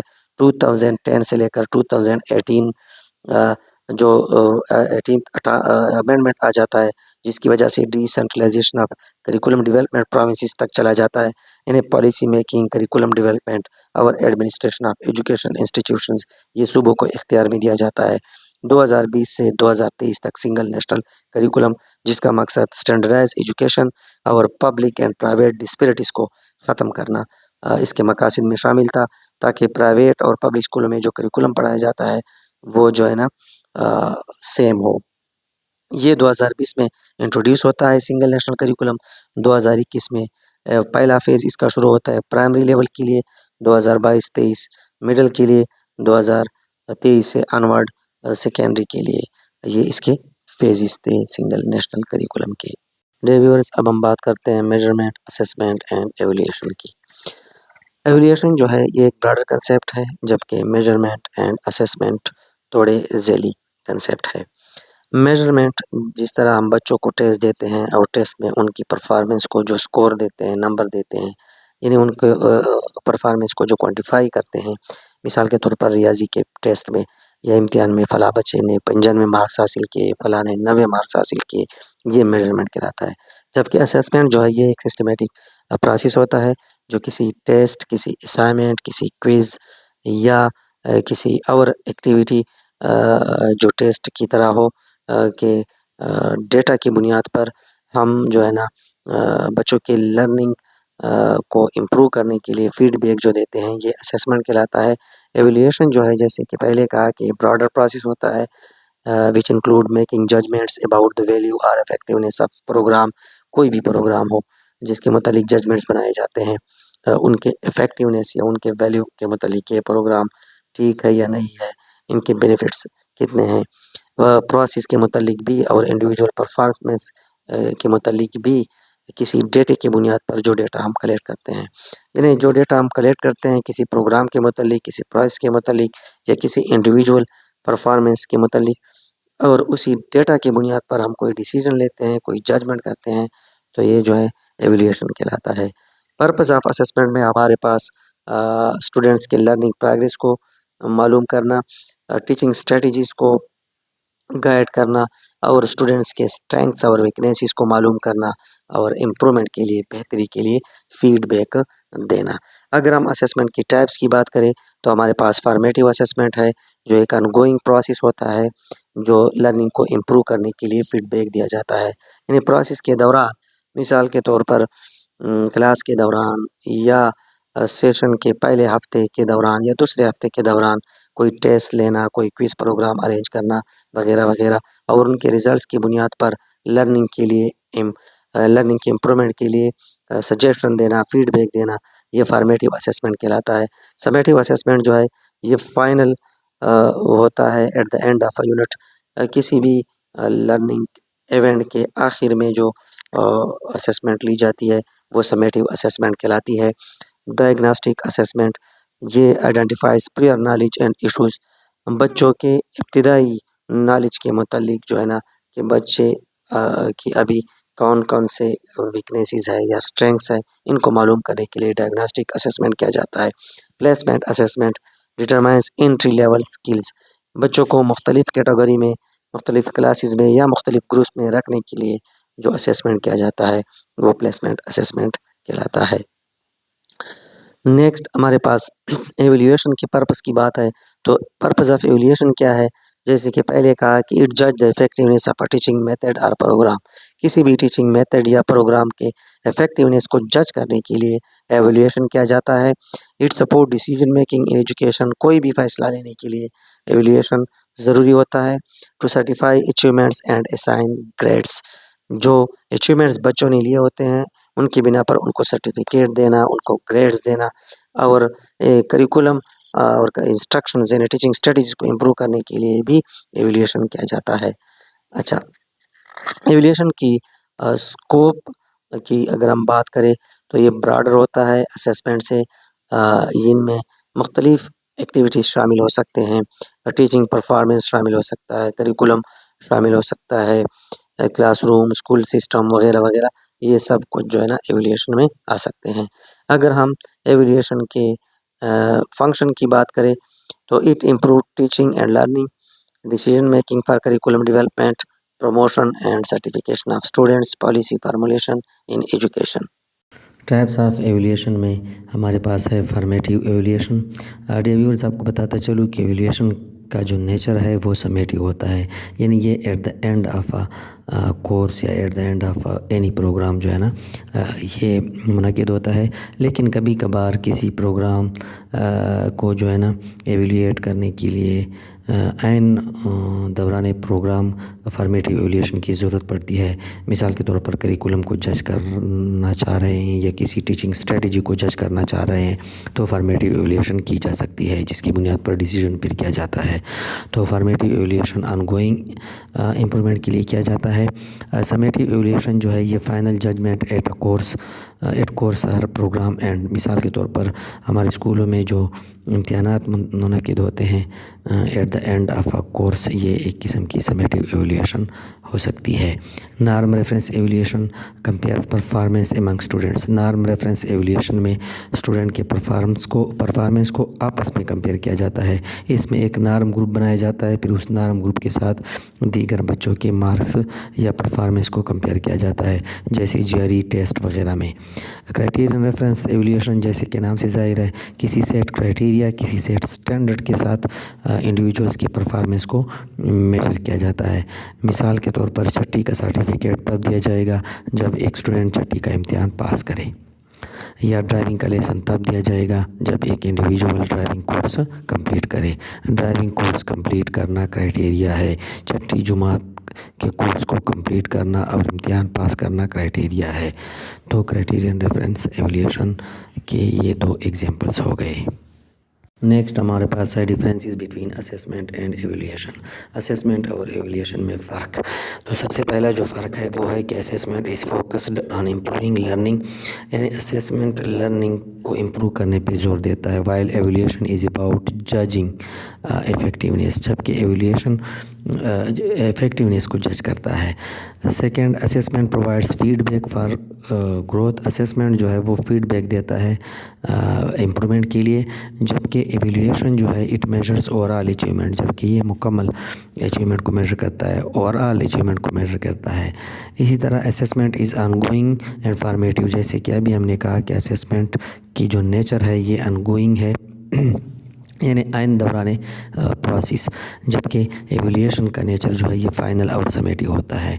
असेसमेंट जो है it helps learners and teachers improve, यानी ये टीचर्स और लर्नर्स को इम्प्रूव करने में मदद देता है, जबकि एवल्यूशन जो है ये डिसीजन मेकिंग और पॉलिसी बनाने के लिए किया जाता है। तो ये थे differences between assessment and evaluation. Dear viewers, आज के इस सेशन में हम बात करेंगे करेक्टरिस्टिक्स ऑफ अ टेस्ट के मुतालिक, साथ में हम डिस्कस करेंगे वैलिडिटी एंड इट्स टाइप्स और रिलायबिलिटी एंड इट्स टाइप्स। तो आइए चलते हैं सबसे पहले करेक्टरिस्टिक्स ऑफ अ टेस्ट की तरफ। डियर व्यूअर्स, जैसे कि आपको मालूम है कि एक टेस्ट जो है ये एक टूल होता है जिसके ज़रिए किसी स्पेसिफिक एरिया में, फॉर एग्ज़ाम्पल रियाजी में, जनरल साइंस में या किसी और सब्जेक्ट में किसी तालिब इल्म की काबिलियतों या महारतों को जांचने की कोशिश की जाती है। अब वो कौन कौन सी खसूसियात हैं जिनकी बिना पर एक टेस्ट को स्टैंडर्डाइज टेस्ट या गुड टेस्ट जो है ना वो कह सकते हैं, अगर वो करेक्टरिस्टिक्स उस टेस्ट में शामिल हो या टेस्ट बनाते वक्त उन करेक्टरिस्टिक्स का ख्याल रखा गया हो। तो करेक्टरिस्टिक्स में सबसे पहले हमारे पास जो है वो है वैलिडिटी। वैलिडिटी जो है it measures what it is suppose to measure. एक टेस्ट जो है ना उसमें वैलिडिटी का आंसर तब होगा अगर वो टेस्ट जिस मकसद के लिए तरतीब दिया गया हो। मिसाल के तौर पर वो टेस्ट रियाजी के मजमून में किसी तालिब इल्म के काबिलियतों को जांचने के लिए बनाया गया हो, अगर वो हकीकत में रियाजी को जांच रहा हो तो इट मीन्स कि इस टेस्ट में वैलिडिटी का आंसर जो है ना वो शामिल है। अगर रियाजी का टेस्ट है और उसमें जो है ना मुताला पाकिस्तान या जनरल साइंस के मुतालिक सवालात को ऐड किया गया हो तो इट मीन्स कि ये टेस्ट जो है ये वैलिड टेस्ट नहीं है। एक रियाजी के टेस्ट में कंटेंट जो है वो रियाजी का शामिल होगा, एक जनरल साइंस के टेस्ट में कंटेंट जो है वो जनरल साइंस का शामिल होगा, तो उस सूरत में वो टेस्ट जो है ना वो वैलिड होगा। अब आते हैं दूसरे करेक्टरिस्टिक्स की तरफ। दूसरी खासियत जो है वो है रिलायबिलिटी। रिलायबिलिटी से मुराद काबिल एतमाद होना, एक टेस्ट का काबिल एतमाद होना। एक टेस्ट जब कंसिस्टेंट रिजल्ट दे रहा हो तो इसका मतलब होगा कि ये टेस्ट रिलायबल है। मिसाल के तौर पर एक तराजू है जिस पे बार बार आप अपनी वज़न जो है वो नाप रहे हैं। अब अगर वही तराजू आपको बार बार सेम रिज़ल्ट दे रहा है, यानी आप का वज़न जो है वो बार बार सेम आ रहा है, तो इट मीन्स कि ये तराजू जो है ये काबिल एतमाद है। अब अगर टेस्ट जो है वो मिसाल के तौर पर जनरल साइंस का एक टेस्ट है, एक पेपर है, उसमें एक स्टूडेंट बार बार सेम मार्क्स ले रहा है, तो इट मीन्स कि जनरल साइंस का वही टेस्ट जो है वो रिलायबिलिटी के लिहाज से सही है। अब आते हैं ऑब्जेक्टिविटी की तरफ। एक टेस्ट में ऑब्जेक्टिविटी का आंसर तब शामिल होगा, ये खासियत तब शामिल होगा अगर the test is free from personal bias, कि एक टेस्ट जो है वो ज़ाती तासुब से पाक हो। मतलब उसके स्कोरिंग पे मार्क करते वक़्त या टेस्ट के कंटेंट में कोई पर्सनल बायसनेस जो है ना वो शामिल ना हो। यहाँ पे अगर हम एक एग्जांपल उस टेस्ट का दें जो पर्सनल बायसनेस से पाक हो, जैसे MCQ types test. MCQs type test में मार्किंग करते वक़्त या स्कोरिंग करते वक़्त किसी फ़र्द का या मुम्तहिन का जो है ना वो पर्सनल बायसनेस शामिल का हो नहीं होता। अब आते हैं प्रैक्टिकलिटी की तरफ। प्रैक्टिकलिटी से मुराद काबिल अमल, यानी एक टेस्ट की एक खासियत ये भी है कि वो इजी टू कंडक्ट हो, उसकी स्कोरिंग भी इजी हो और इंटरप्रिटेशन भी जो है ना स्कोरिंग के इंटरप्रिटेशन भी आसान हो, मतलब काबिल अमल टेस्ट। अब मिसाल के तौर पर स्कूल का टेस्ट है और वो आप 3 घंटों की बजाय या 2 घंटों की बजाय 6-7 घंटों का बनाते हैं, तो ज़ाहिर बात है ये टेस्ट काबिल अमल नहीं होगा, इसकी स्कोरिंग भी जो है ना वो भी मुश्किल होगी। तो एक टेस्ट जो है ना उसमें प्रैक्टिकलिटी का अंसर शामिल होना चाहिए और प्रैक्टिकलिटी की खासियत को हमने डिस्कस किया। कम्प्रहेंसिवनेस, एक टेस्ट को कम्प्रहेंसिव होना चाहिए कि it covers all necessary topics. मतलब एक टेस्ट में कम्प्रहेंसिव की खासियत तब होगी जब वो किसी सब्जेक्ट के तमाम टॉपिक्स को जो है ना इंक्लूड कर रहा हो, कवर कर रहा हो। आखिर में जो हमारे पास एक टेस्ट की खासियत जो है वो है डिस्क्रिमिनेशन। डियर व्यूअर्स, डिस्क्रिमिनेशन से मुराद ये है कि टेस्ट जो है वो वाज़े तौर पर काबिल और कमज़ोर तलबा के दरमियान फ़र्क को ला रहा हो।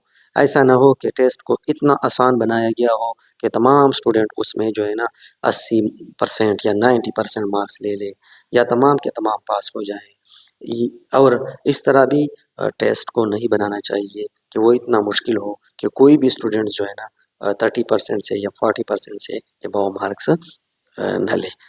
तो ये थी characteristics of a good test की।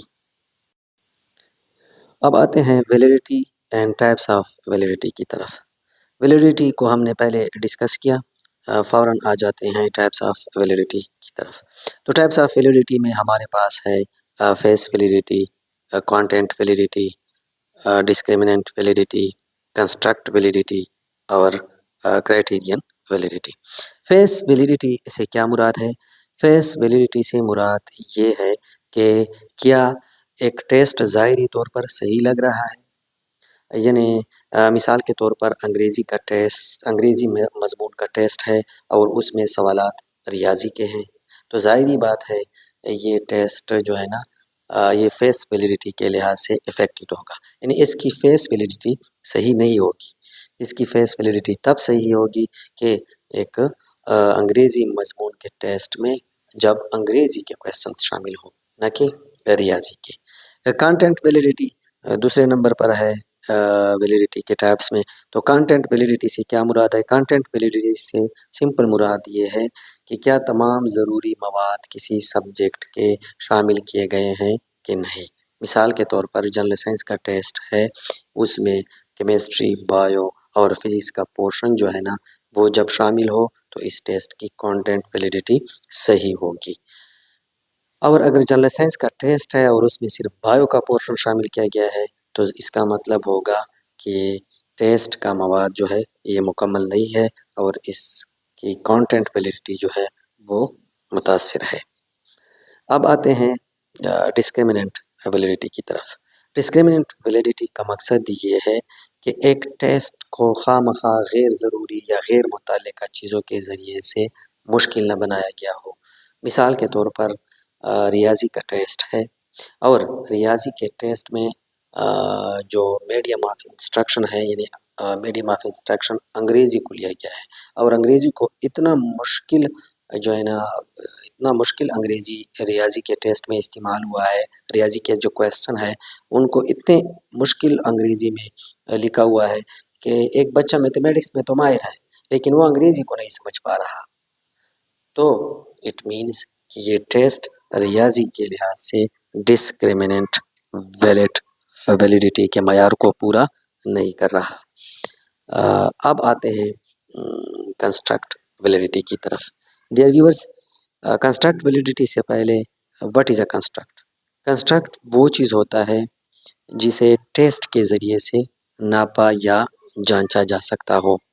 मिसाल के तौर पर ज़हन ज़हनी काबिलियत, तालीमी काबिलियत या नफ्सियाती सलाहियत जो है ये एक कंस्ट्रक्ट होता है जो बराह रास्त तो हमें नज़र नहीं आती ये सब कंस्ट्रक्ट्स, बल्कि जबकि रवैयों या कारकर्दगी से जो है ना ये कंस्ट्रक्ट जो है ना ये ज़ाहिर होते हैं। तो कंस्ट्रक्ट वैलिडिटी से क्या मुराद है? कंस्ट्रक्ट किसी टेस्ट के कंस्ट्रक्ट वैलिडिटी से मुराद ये होगा कि जिस कंस्ट्रक्ट को वो टेस्ट नाप करने जा रहा है वो उसी कंस्ट्रक्ट से मुतल्लिक हो। मिसाल के तौर पर एक टेस्ट ज़हानत को नापने की कोशिश कर रहा है या एक टेस्ट के ज़रिए से ज़हानत को नापा जा रहा है, तो उस टेस्ट में जो है ना इस किस्म के क्वेश्चन शामिल होंगे जो प्रॉब्लम सॉल्विंग से रिलेटेड हो, जो मेमोरी की एबिलिटी से रिलेटेड हो। तो जब ये चीज़ें उस टेस्ट में शामिल होंगे तो ये टेस्ट कंस्ट्रक्ट वैलिडिटी के लिहाज से वैलिड होगा कि ये सही मानों में किसी तालिब इल्म के या किसी फ़र्द के ज़हानत को जो है ना नाप रहा है। इसी तरह अगर तालीमी काबिलियत जो एक कंस्ट्रक्ट है उसको हम नाप रहे हैं, तो ज़ाहिरी बात है उसमें टेस्ट में हम ऐसे क्वेश्चन शामिल करेंगे जो उस फ़र्द की तालीमी काबिलियत से रिलेटेड हो, ना कि गैर ज़रूरी चीज़ों को उस टेस्ट में शामिल किया गया हो। यानी कंस्ट्रक्ट वैलिडिटी से मुराद एक टेस्ट की वो वैलिडिटी है कि टेस्ट जिस कंस्ट्रक्ट को नापने के लिए बनाया गया हो उसी कंसेप्ट को जो है ना उसी तस्वुर को हकीकत में नाप रहा हो।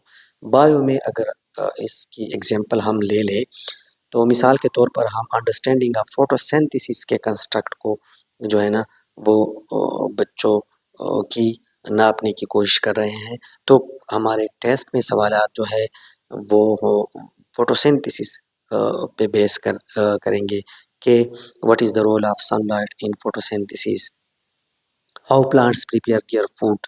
यानी जो कंस्ट्रक्ट है फोटोसिंथेसिस का, जो कंसेप्ट है फोटोसिंथेसिस का, बच्चों को वो समझ आ जाए, ना कि सिर्फ डेफिनेशन हो या बिल्कुल या इर्रेलेवेंट क्वेश्चंस हो, डाइजेशन के मुतालिक उसमें क्वेश्चन हो या पौधों के स्टेम की साख्त के मुतालिक उसमें क्वेश्चन हो। मेरे ख्याल में कंस्ट्रक्ट वैलिडिटी के मुतालिक आप लोगों की जो है ना समझ वो क्लियर हो चुकी होगी। अब आते हैं क्राइटेरियन वैलिडिटी की तरफ।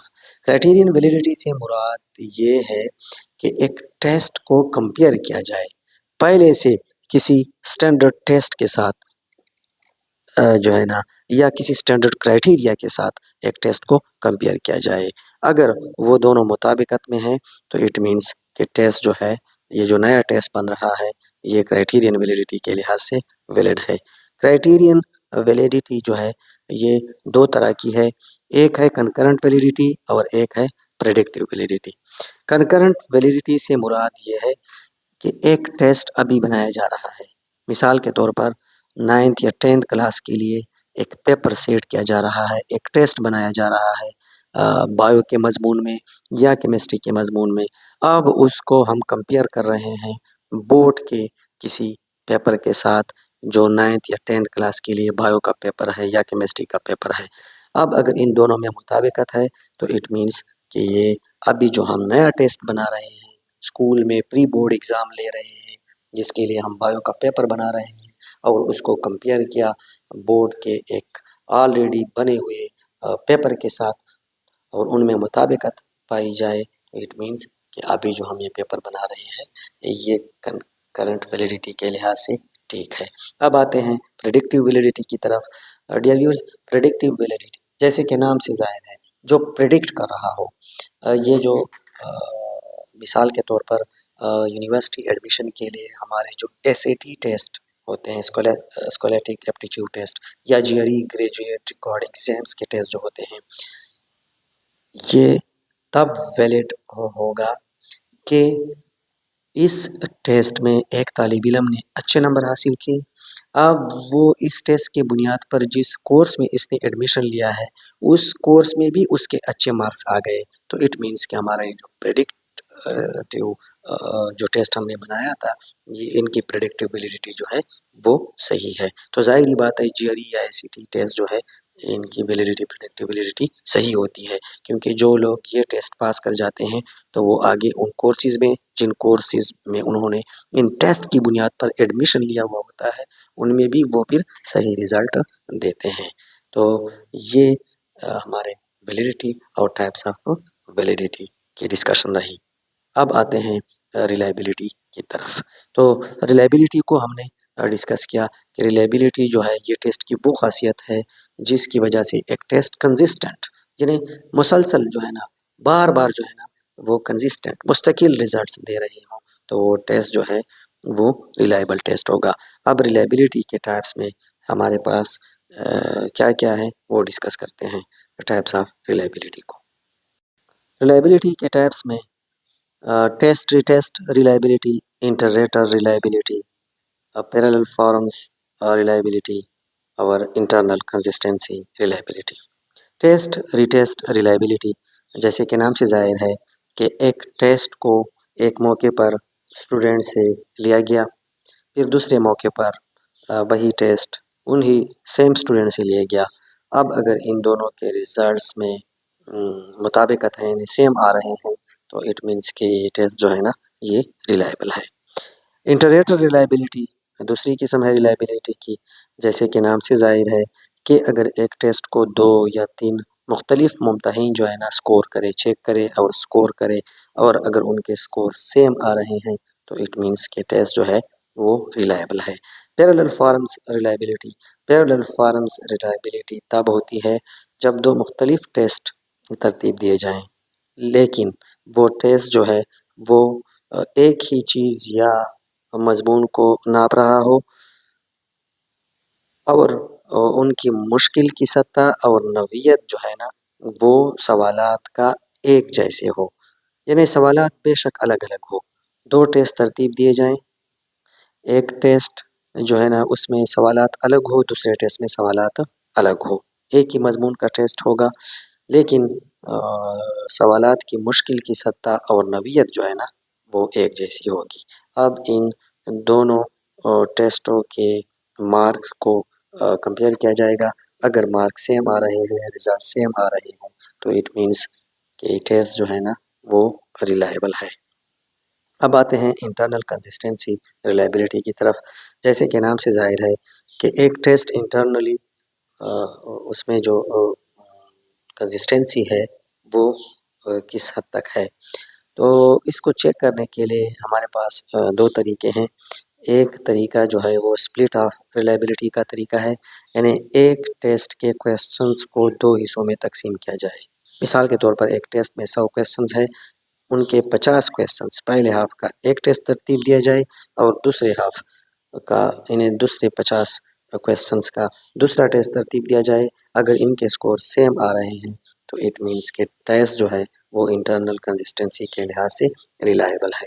दूसरा तरीका हमारे पास इंटरनल कंसिस्टेंसी रिलायबिलिटी को चेक करने के लिए एक स्टैटिस्टिकल फार्मूला है जिसे कोरनबॉक अल्फा फार्मूला कहा जाता है, वो अप्लाई किया जाता है।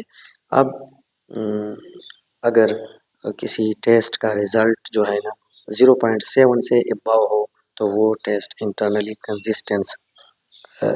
कंसिस्टेंसी रिलायबिलिटी के लिहाज से रिलायबल होगा, क्योंकि इस स्टेटिस्टिकल फार्मूले का रेंज जो है वो 0 to 1 है। अब और अगर 0.5 से लो आ जाए तो इट मीन्स कि इस टेस्ट की रिलायबिलिटी जो है वो वीक है। डियर व्यूअर्स, ये रही हमारी आज की discussion characteristics of a test के मुतालिक, validity and types of validity के मुतालिक, और आखिर में reliability and types of reliability के मुतालिक। डियर व्यूअर्स, आज की इस सेशन में हम डिस्कस करने जा रहे हैं test and types of tests on various basis. Types of tests के लिए हमारे पास जो बेसिस है उनमें सबसे पहले on the basis of purpose, second number पर on the basis of mode of administration, third number पर हम टाइप्स ऑफ टेस्ट जो है ना वो स्टडी करेंगे on the basis of format, और आखिर में स्कोरिंग की बुनियाद पर। तो सबसे पहले what is a test? Dear viewers, a test is a systematic tool used to measure a student's knowledge, skills or abilities in a specific area। यानी एक टेस्ट जो है ये एक सिस्टमेटिक टूल होता है जिसके ज़रिए किसी मखसूस एरिया में तलबा के नॉलेज, उनकी महारतों और उनकी एबिलिटीज़ को जांचने की कोशिश की जाती है। मिसाल के तौर पर साल के आखिर में हमारे स्कूलों या कॉलेजों या यूनिवर्सिटियों में जो इम्तिहान लिया जाता है और जिस इम्तिहान में हर मज़मून के लिए जो पर्चा तैयार किया जाता है वो पर्चा जो है वो एक टेस्ट कहलाता है। अब टाइप्स ऑफ टेस्ट में सबसे पहले पर्पस की बुनियाद पर हमारे पास जो टेस्ट की मुख्तलिफ़ अक़साम हैं उनको डिस्कस करने की कोशिश करते हैं। तो सबसे पहले जो है वो है diagnostic test. It identifies students' strengths and weaknesses before instruction। यानी जिस तरह नाम से ज़ाहिर है डायग्नोस्टिक, डायग्नोस्टिक मीन्स डायग्नोस करना, मालूम करना। इस टेस्ट के ज़रिए किसी भी इंस्ट्रक्शन को शुरू करने से पहले हम तलबा में पाए जाने वाले स्ट्रेंथ्स और वीकनेसेस को डायग्नोस करने की कोशिश करते हैं। मिसाल के तौर पर डिस्लेक्सिया के जो बच्चे हैं, डिस्लेक्सिया के शिकार बच्चे ऐसे बच्चे होते हैं जो लर्निंग डिसऑर्डर के शिकार होते हैं। इन्हें जिनका लर्निंग डिसऑर्डर होता है उनकी रीडिंग, उनकी राइटिंग, उनकी स्पेलिंग की स्किल जो है वो मुतासर होता है। तो ऐसे बच्चों की अगर हम रीडिंग असेसमेंट को चेक करने की कोशिश करें तो किसी भी इंस्ट्रक्शन को स्टार्ट करने से पहले उनके लिए तो ये टेस्ट जो है ये एक डायग्नोस्टिक टेस्ट कहलाता है। और ये आम बच्चों के लिए भी ये टेस्ट लिया जा सकता है। मिसाल के तौर पर किसी भी क्लास के बच्चों को कोई नया मज़मून शुरू करने से पहले उनका टेस्ट लिया जाए कि इन बच्चों की क्या स्ट्रेंथ्स है और क्या वीकनेसेस है, तो वो भी डायग्नोस्टिक टेस्ट कहलाएगा। फॉर्मेटिव टेस्ट ये एक दूसरी किस्म है टेस्ट की on the basis of purpose, जो मॉनिटर करता है स्टूडेंट्स के प्रोग्रेस को ड्यूरिंग लर्निंग। यानी एक ऑनगोइंग किसी प्रोसेस का ऑनगोइंग प्रोसेस को मॉनिटर करने के लिए ये टेस्ट जो है ना ये यूज़ होता है। मिसाल के तौर पर जो हमारे वीकली क्विज़ेज़ होते हैं, असाइनमेंट्स होते हैं, या पर वीक या पर मंथ जो हमारे टेस्ट होते हैं ये फॉर्मेटिव टेस्ट कहलाते हैं, ताकि जिनकी बुनियाद पर अपने टीचिंग स्ट्रेटजीज़ में तब्दीली लाए और स्टूडेंट्स की लर्निंग इम्प्रूवमेंट के लिए उनको फीडबैक दिया जाए। इसी तरह थर्ड नंबर पे समेटिव असेसमेंट है। It evaluates learning at the end of a course. किसी भी कोर्स के आखिर में जो टेस्ट मुनक्किद किया जाता है वो टेस्ट समेटिव टेस्ट कहलाता है। मिसाल के तौर पर हमारे जो फाइनल एग्ज़ाम्स हैं या बोर्ड एग्ज़ाम्स हैं, ये जो है इनमें जो पेपर इस्तेमाल होते हैं वो समेटिव टेस्ट कहलाते हैं। पर्पस की बुनियाद पर टेस्ट के मज़ीद अक़साम में एप्टीट्यूड टेस्ट। एप्टीट्यूड टेस्ट जो है it measures a person's potential in a skill. कोई भी नया स्किल शुरू करने से पहले किसी बच्चे से जो टेस्ट लिया जाता है वो टेस्ट जो है वो एप्टीट्यूड टेस्ट कहलाता है।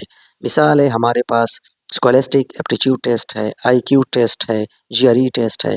यानी पीएचडी में दाखिला लेने के लिए या बीएस में दाखिला लेने के लिए जो या यूनिवर्सिटी की किसी अदर प्रोग्राम में दाखिला लेने के लिए जो टेस्ट मुनक़िद होते हैं, जैसे ACT टेस्ट है या GRE टेस्ट है, ताकि मालूम किया जा सके कि इस नए स्किल के मुतालिक किसी बच्चे में क्या पोटेंशियल पाया जाता है, तो इस किस्म के टेस्ट को एप्टीट्यूड टेस्ट कहा जाएगा। अचीवमेंट टेस्ट जो है ये भी पर्पस की बुनियाद पर है। It assesses knowledge gained after instruction. कोई भी इंस्ट्रक्शन मुकम्मल होने के बाद जब किसी तालिब इल्म के नॉलेज को असेस करने के लिए जो टेस्ट इस्तेमाल होगा, वो टेस्ट अचीवमेंट टेस्ट कहलाएगा। मिसाल के तौर पर हमारे एनुअल स्कूल एग्ज़ाम्स जो है, ये अचीवमेंट टेस्ट के एग्जाम्पल्स हैं। पर्पस की बुनियाद पर हमारे पास टेस्टों की अक़साम में एक किस्म जो है वो प्रोफिशिएंसी टेस्ट है, विच एवेलुएट्स एक्सपर्टाइज इन अ स्किल, यानी जो किसी स्किल में एक्सपर्टाइज या मास्टरी लेवल को जो है ना मेजर करता हो। मिसाल के तौर पर अंग्रेज़ी में मास्टरी को मालूम करने के लिए या एक्सपर्टाइज लेवल को चेक करने के लिए टॉफल या आइलेट का टेस्ट जो है, ये प्रोफिशिएंसी टेस्ट की मिसालें हैं। अब आते हैं टेस्ट्स के अक़साम जो मोड ऑफ एडमिनिस्ट्रेशन की बुनियाद पर हैं। तो इसमें सबसे पहले है ओरल टेस्ट, यानी ज़बानी टेस्ट, जो ज़बानी लिया जाता हो। मिसाल के तौर पर वाइवा एग्ज़ाम्स या इंटरव्यू वगैरह, या हमारे लैंग्वेज असेसमेंट जो है। दूसरे नंबर पर रिटन टेस्ट है, जो रिटन आंसर्स जिसमें दिए जाते हैं, यानी टेस्ट जो है वो रिटन होते हैं, उनमें सवालात और उनके फिर जवाबात जो है ना वो रिटन हालत में दिए जाते हैं। प्रैक्टिकल टेस्ट जो हैंड्स ऑन स्किल्स, जैसे हमारे लैब एक्टिविटीज़ है, यानी लेबॉरेटरी के जो एक्सपेरिमेंट्स है, या ड्राइविंग टेस्ट जो है, ये प्रैक्टिकल टेस्ट कहलाते हैं। ऑनलाइन टेस्ट जो डिजिटली ऑनलाइन कंडक्ट होते हो, जैसे GRE के टेस्ट वगैरह। अब आते हैं tests on the basis of format. Format की बुनियाद पर हमारे पास टेस्ट की दो अक़साम हैं। एक ऑब्जेक्टिव टेस्ट है, यानी मारूज़ी टेस्ट, ऐसे इम्तिहानात जो मखसूस करेक्ट आंसर की डिमांड करता हो। मिसाल के तौर पर MCQs टाइप टेस्ट में, या ट्रू फॉल्स टेस्ट में, या फिल इन द ब्लैंक्स के जो टेस्ट होते हैं, ये सारे ऑब्जेक्टिव टाइप टेस्ट कहलाते हैं। सब्जेक्टिव टाइप टेस्ट जो है, इट रिक्वायर्स डिटेल्ड रिस्पॉन्सेस, जो तफसीली जवाबात मांगते हैं। मिसाल के तौर पर एसेस या एनालिटिकल क्वेश्चंस बेस्ड टेस्ट जो होते हैं। अब आते हैं डिलीवरी मेथड की बुनियाद पर टेस्ट की अक़साम की तरफ। तो इसमें पेपर बेस्ड टेस्ट होते हैं, जिसमें प्रिंटेड क्वेश्चंस पेपर्स इस्तेमाल होते हैं। कंप्यूटर बेस्ड टेस्ट है, जिसमें कंप्यूटर इस्तेमाल होता है। Very simple. अब आते हैं टेस्ट के जो असल अक़साम हैं, जो स्कोरिंग की बुनियाद पर हैं, उनमें है दो अक़साम हमारे पास। एक है नॉर्म रेफरेंस टेस्ट और एक है criterion reference test. Dear viewers, इनके मुतालिक एक तफसीली वीडियो में दोबारा मिलेंगे। आज डिस्कस करते हैं ब्रीफली कि नॉर्म रेफरेंस टेस्ट एक ऐसा टेस्ट है जिसमें किसी स्टूडेंट के परफॉर्मेंस को दूसरे बच्चों के साथ कंपेयर किया जाता है, यानी एक नॉर्म ग्रुप के साथ उसके परफॉर्मेंस को डिटरमिन किया जाता है कि दूसरे स्टूडेंट्स के मुकाबले में एक स्टूडेंट किस रैंक में है। वाज़ेह करता चलूँ कि नॉर्म रेफरेंस टेस्ट के रिज़ल्ट्स जो है वो परसेंटाइल में तैयार किए जाते हैं, जैसे स्कॉलस्टिक एप्टीट्यूड टेस्ट या ग्रेजुएट रिकॉर्ड एग्ज़ाम्स जो होते हैं GRE वगैरह, वो नॉर्म रेफरेंस टेस्ट कहलाते हैं। क्राइटेरियन रेफरेंस टेस्ट जो है, it measure performance against a set standard, यानी क्राइटेरियन रेफरेंस टेस्ट में किसी फ़र्द के महारत को या किसी फ़र्द के कारकर्दगी को एक सेट स्टैंडर्ड के साथ उसका मुवाज़ना किया जाता है।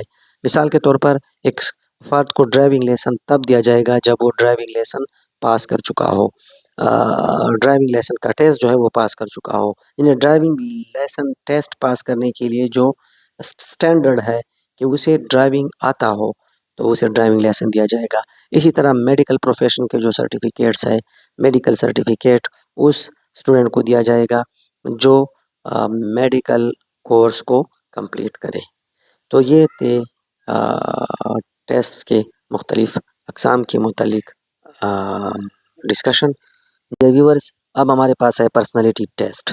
Personality test is a tool use to measure and evaluate human personality traits, behaviours and characteristics.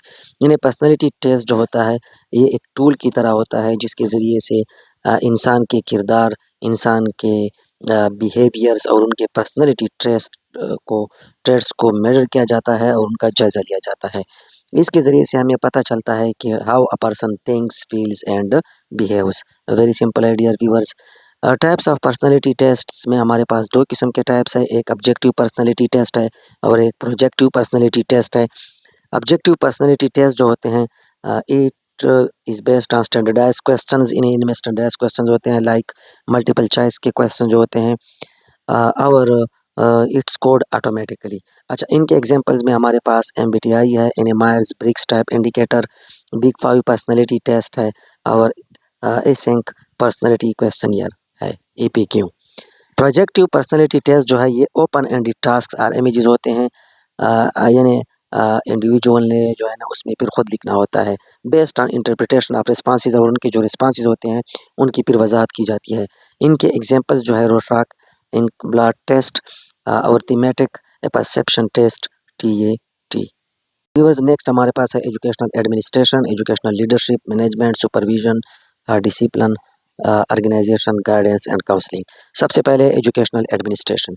Educational administration की डिफिनीशन को अगर हम देखें तो it's a systematic planning, organising and regulating of educational activities and resources to achieve institutional goals.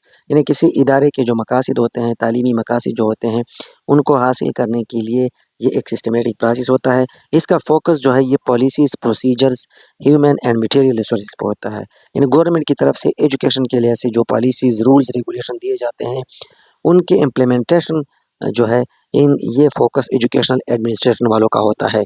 Educational administration जो है इसमें हमारा मिनिस्ट्री ऑफ एजुकेशन शामिल है, सेक्रेटरी एजुकेशन शामिल है, डायरेक्टरेट और डिस्ट्रिक्ट एजुकेशन लेवल या पे जो ऑफिसर्स होते हैं ये सब एजुकेशनल एडमिनिस्ट्रेशन में शामिल है।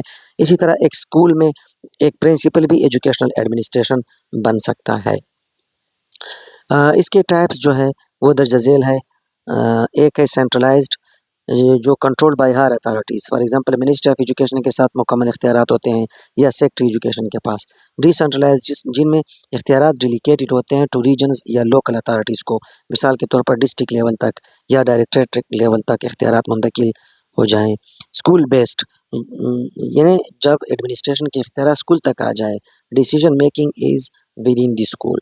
डियर व्यूअर्स, वैसे तो एक स्कूल का प्रिंसिपल एक स्कूल में बतौर एजुकेशनल एडमिनिस्ट्रेटर हो सकता है, लेकिन एजुकेशनल एडमिनिस्ट्रेशन जो है ये जो डिस्ट्रिक्ट एजुकेशन ऑफिसर्स होते हैं इन्हें डिस्ट्रिक्ट लेवल पर, डायरेक्टरेट लेवल पर या सेक्रेटरेट लेवल पर जो सेक्रेटरी वगैरह बैठते हैं ये असल में एजुकेशनल एडमिनिस्ट्रेटर होते हैं जो गवर्नमेंट की पॉलिसीज़ और रूल्स रेगुलेशन को इम्प्लीमेंट करने की कोशिश करते हैं ताकि एजुकेशनल ऑब्जेक्टिव्स का हुसूल मुमकिन हो सके।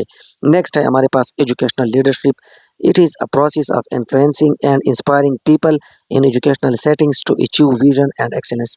कोई भी विजन को हासिल करने के लिए किसी भी एजुकेशनल सेटिंग में, ख्वाह वो स्कूल में हो, ख्वाह वो दफ्तर में हो, ख्वाह वो डायरेक्टरेट सेक्रेटरेट में हो या मिनिस्ट्री लेवल पे हो, एक ऐसा इन्फ्लुएंसिंग या इंस्पायरिंग प्रोसेस को हम एजुकेशनल लीडरशिप कहेंगे। लीडरशिप का फोकस हमेशा विजन, डायरेक्शन, मोटिवेशन और इम्प्रूवमेंट पर होता है। अगर एजुकेशनल एडमिनिस्ट्रेशन का फोकस पॉलिसीज़, रेगुलेशंस के इम्प्लीमेंटेशन पर होता है तो लीडरशिप का ताल्लुक जो है ये विजन, डायरेक्शन, मोटिवेशन, इम्प्रूवमेंट पर हो सकता है। डियर व्यूअर्स, एक क्लासरूम में उस्ताद एज एजुकेशनल लीडर बन सकता है। इसी तरह स्कूल में प्रिंसिपल, डिस्ट्रिक्ट एजुकेशन लेवल पर ऑफिसर्स वगैरह वगैरह हर सतह पर एजुकेशनल लीडरशिप बन सकता है जो विजन रखता हो, जो डायरेक्शन देता हो, मोटिवेशन देता हो और अपने टीम को जो है ना मोटिवेट करता हो एजुकेशनल ऑब्जेक्टिव्स के हुसूल के लिए। टाइप्स ऑफ एजुकेशनल लीडरशिप में हमारे पास फर्स्ट जो है वो है transformational. It encourages innovation and changes. मिसाल के तौर पर एक प्रिंसिपल आ जाता है बतौर एजुकेशनल लीडरशिप और वो अपने स्कूल में उनके स्कूल के जो क्लासरूम्स है या उनके स्कूल के जो साइंस लैब्स है उनमें डिजिटल टेक्नोलॉजीज़ को शामिल करता है तो ये ट्रांसफॉर्मेशनल लीडरशिप कहलाएगा। यानी जो नई जिद्दत, जो इनोवेशन लाए, ट्रांजैक्शनल जो based on structure, rewards and discipline, जो डिसिप्लिन पे फोकस करता है, अच्छे काम करने पर रिवॉर्ड दिया जाता है, ये ट्रांजैक्शन है। Servant prioritises team and student in needs. एक लीडर के साथ जो टीम होता है उनकी दिलचस्पियों और उनकी ज़रूरतों को मद्देनज़र रखकर, इसी तरह स्टूडेंट की दिलचस्पियों को मद्देनज़र रखकर जो टाइप ऑफ एडमिनिस्ट्रेशन लीडरशिप होता है, इसे सर्वेंट टाइप ऑफ लीडरशिप कहते हैं। नेक्स्ट है हमारे पास educational management. Educational management is application of management principles or managerial characteristics to educational institutions to optimise resource use and goal achievement. यानी जो मैनेजरियल प्रिंसिपल्स होते हैं, जो मैनेजरियल कैरेक्टरिस्टिक्स होते हैं, वो जब तालीमी इदारों में लागू किए जाते हैं ताकि रिसोर्सेज का सही तरीके से इस्तेमाल हो सके, ऑप्टिमम इस्तेमाल हो सके, जिसकी वजह से गोल का अचीवमेंट मुमकिन हो सके, ये एजुकेशनल मैनेजमेंट कहलाता है। एजुकेशनल मैनेजमेंट का फोकस जो है dear viewers efficiency, resource planning और इम्प्लीमेंटेशन पर होता है। इसके टाइप्स में हमारे पास स्ट्रेटेजिक है जिसमें long term planning and goal setting होती है। ऑपरेशनल है जो डेली ऑपरेशंस एंड लॉजिस्टिक्स पे बेस करता है। एडमिनिस्ट्रेटिव जो पॉलिसी एंड कंप्लायंस इन्फोर्समेंट के मुतालिक होता है। नेक्स्ट हमारे पास है educational supervision. It's a continuous support and monitoring to improve teaching practices and institutional quality. यानी किसी भी इदारे के क्वालिटी और टीचिंग प्रैक्टिस को इम्प्रूव करने के लिए मुसलसल सपोर्ट और मुसलसल देखभाल, मॉनिटरिंग वगैरह एजुकेशनल सुपरविजन कहलाता है। इसका फोकस टीचर डेवलपमेंट पे होता है, क्लासरूम क्वालिटी पे होता है, करिकुलम इम्प्लीमेंटेशन पर होता है। डियर व्यूअर्स, इसके टर्म्स में हमारे पास है क्लिनिकल मैनेजमेंट जो कोलैबोरेटिव एंड रिफ्लेक्टिव होता है। Next type of educational management जो है वो है developmental which tailor to teacher growth stage is peer collegial and mutual support. और ट्रेडिशनल जो टॉप डाउन होता है, इन्हें कंप्लायंस चेकिंग अप्रोच होता है। आगे हमारे पास है एजुकेशनल डिसिप्लिन। एजुकेशनल डिसिप्लिन जो है ये training students to obey rules for a conducive environment. Very simple है। इसका फोकस जो है बिहेवियर पे होता है, कंडक्ट पे होता है, मॉरल डेवलपमेंट पे होता है। इसके टर्म्स में हमारे पास प्रिवेंटिव है जो सेल्फ डिसिप्लिन होता है, कोरेक्टिव जो कॉन्सिक्वेंसेस बेस्ड होता है, और सपोर्टिव जो बिहेवियरल सपोर्ट के बेस पर होता है। नेक्स्ट हमारे पास है एजुकेशनल ऑर्गेनाइजेशन। एजुकेशनल ऑर्गेनाइजेशन में structuring people and process in institution. तालीमी इदारों में जो लोग होते हैं, जो मुख्तलिफ प्रोसेस होते हैं, उनमें बाकायदा रबत पैदा करना, तंजीम पैदा करना एजुकेशनल ऑर्गेनाइजेशन कहलाता है। क्योंकि एजुकेशनल ऑर्गेनाइजेशन की वजह से हम अपने तालीमी मकासद जो है वो फिर हासिल कर सकते हैं। इनका फोकस जो है हायरार्की पे होता है, रिस्पॉन्सिबिलिटीज़ पे होता है, वर्क फ्लो पे होता है। हर बंदे को उनके रिस्पॉन्सिबिलिटी उनके इस्तेदाद के मुताबिक या उनके स्केल, उनके डिजिग्नेशन के मुताबिक दे देना। इसके टाइप्स में फॉर्मल जो ऑफिशियल स्ट्रक्चर होता है या इनफॉर्मल जो पर्सनल रिलेशनशिप्स पे बेस करता है। आगे हमारे पास है educational counselling and guidance. Educational counselling में हमारे पास है assisting students in personal academic and career development, जिसमें बच्चों को बाकायदा मशवरे दिए जाते हैं, उनकी काउंसलिंग की जाती है, उनके गाइडेंस की जाती है। फोकस इसका holistic development and decision making support पे होता है। इसके टाइप्स में हमारे पास एजुकेशनल यानी जिसमें स्टडी हैबिट्स शामिल हो, टाइम मैनेजमेंट शामिल हो। वोकेशनल जो career paths and skills matching के मुतालिक बच्चों को गाइडलाइन देना होता हो। Personal, social, emotional and interpersonal support. Emotional and interpersonal support जिसमें शामिल हो वो पर्सनल और social type of educational counselling कहलाता है। डियर व्यूअर्स, नेक्स्ट वीडियो में मिलेंगे, तब तक के लिए अल्लाह हाफिज़।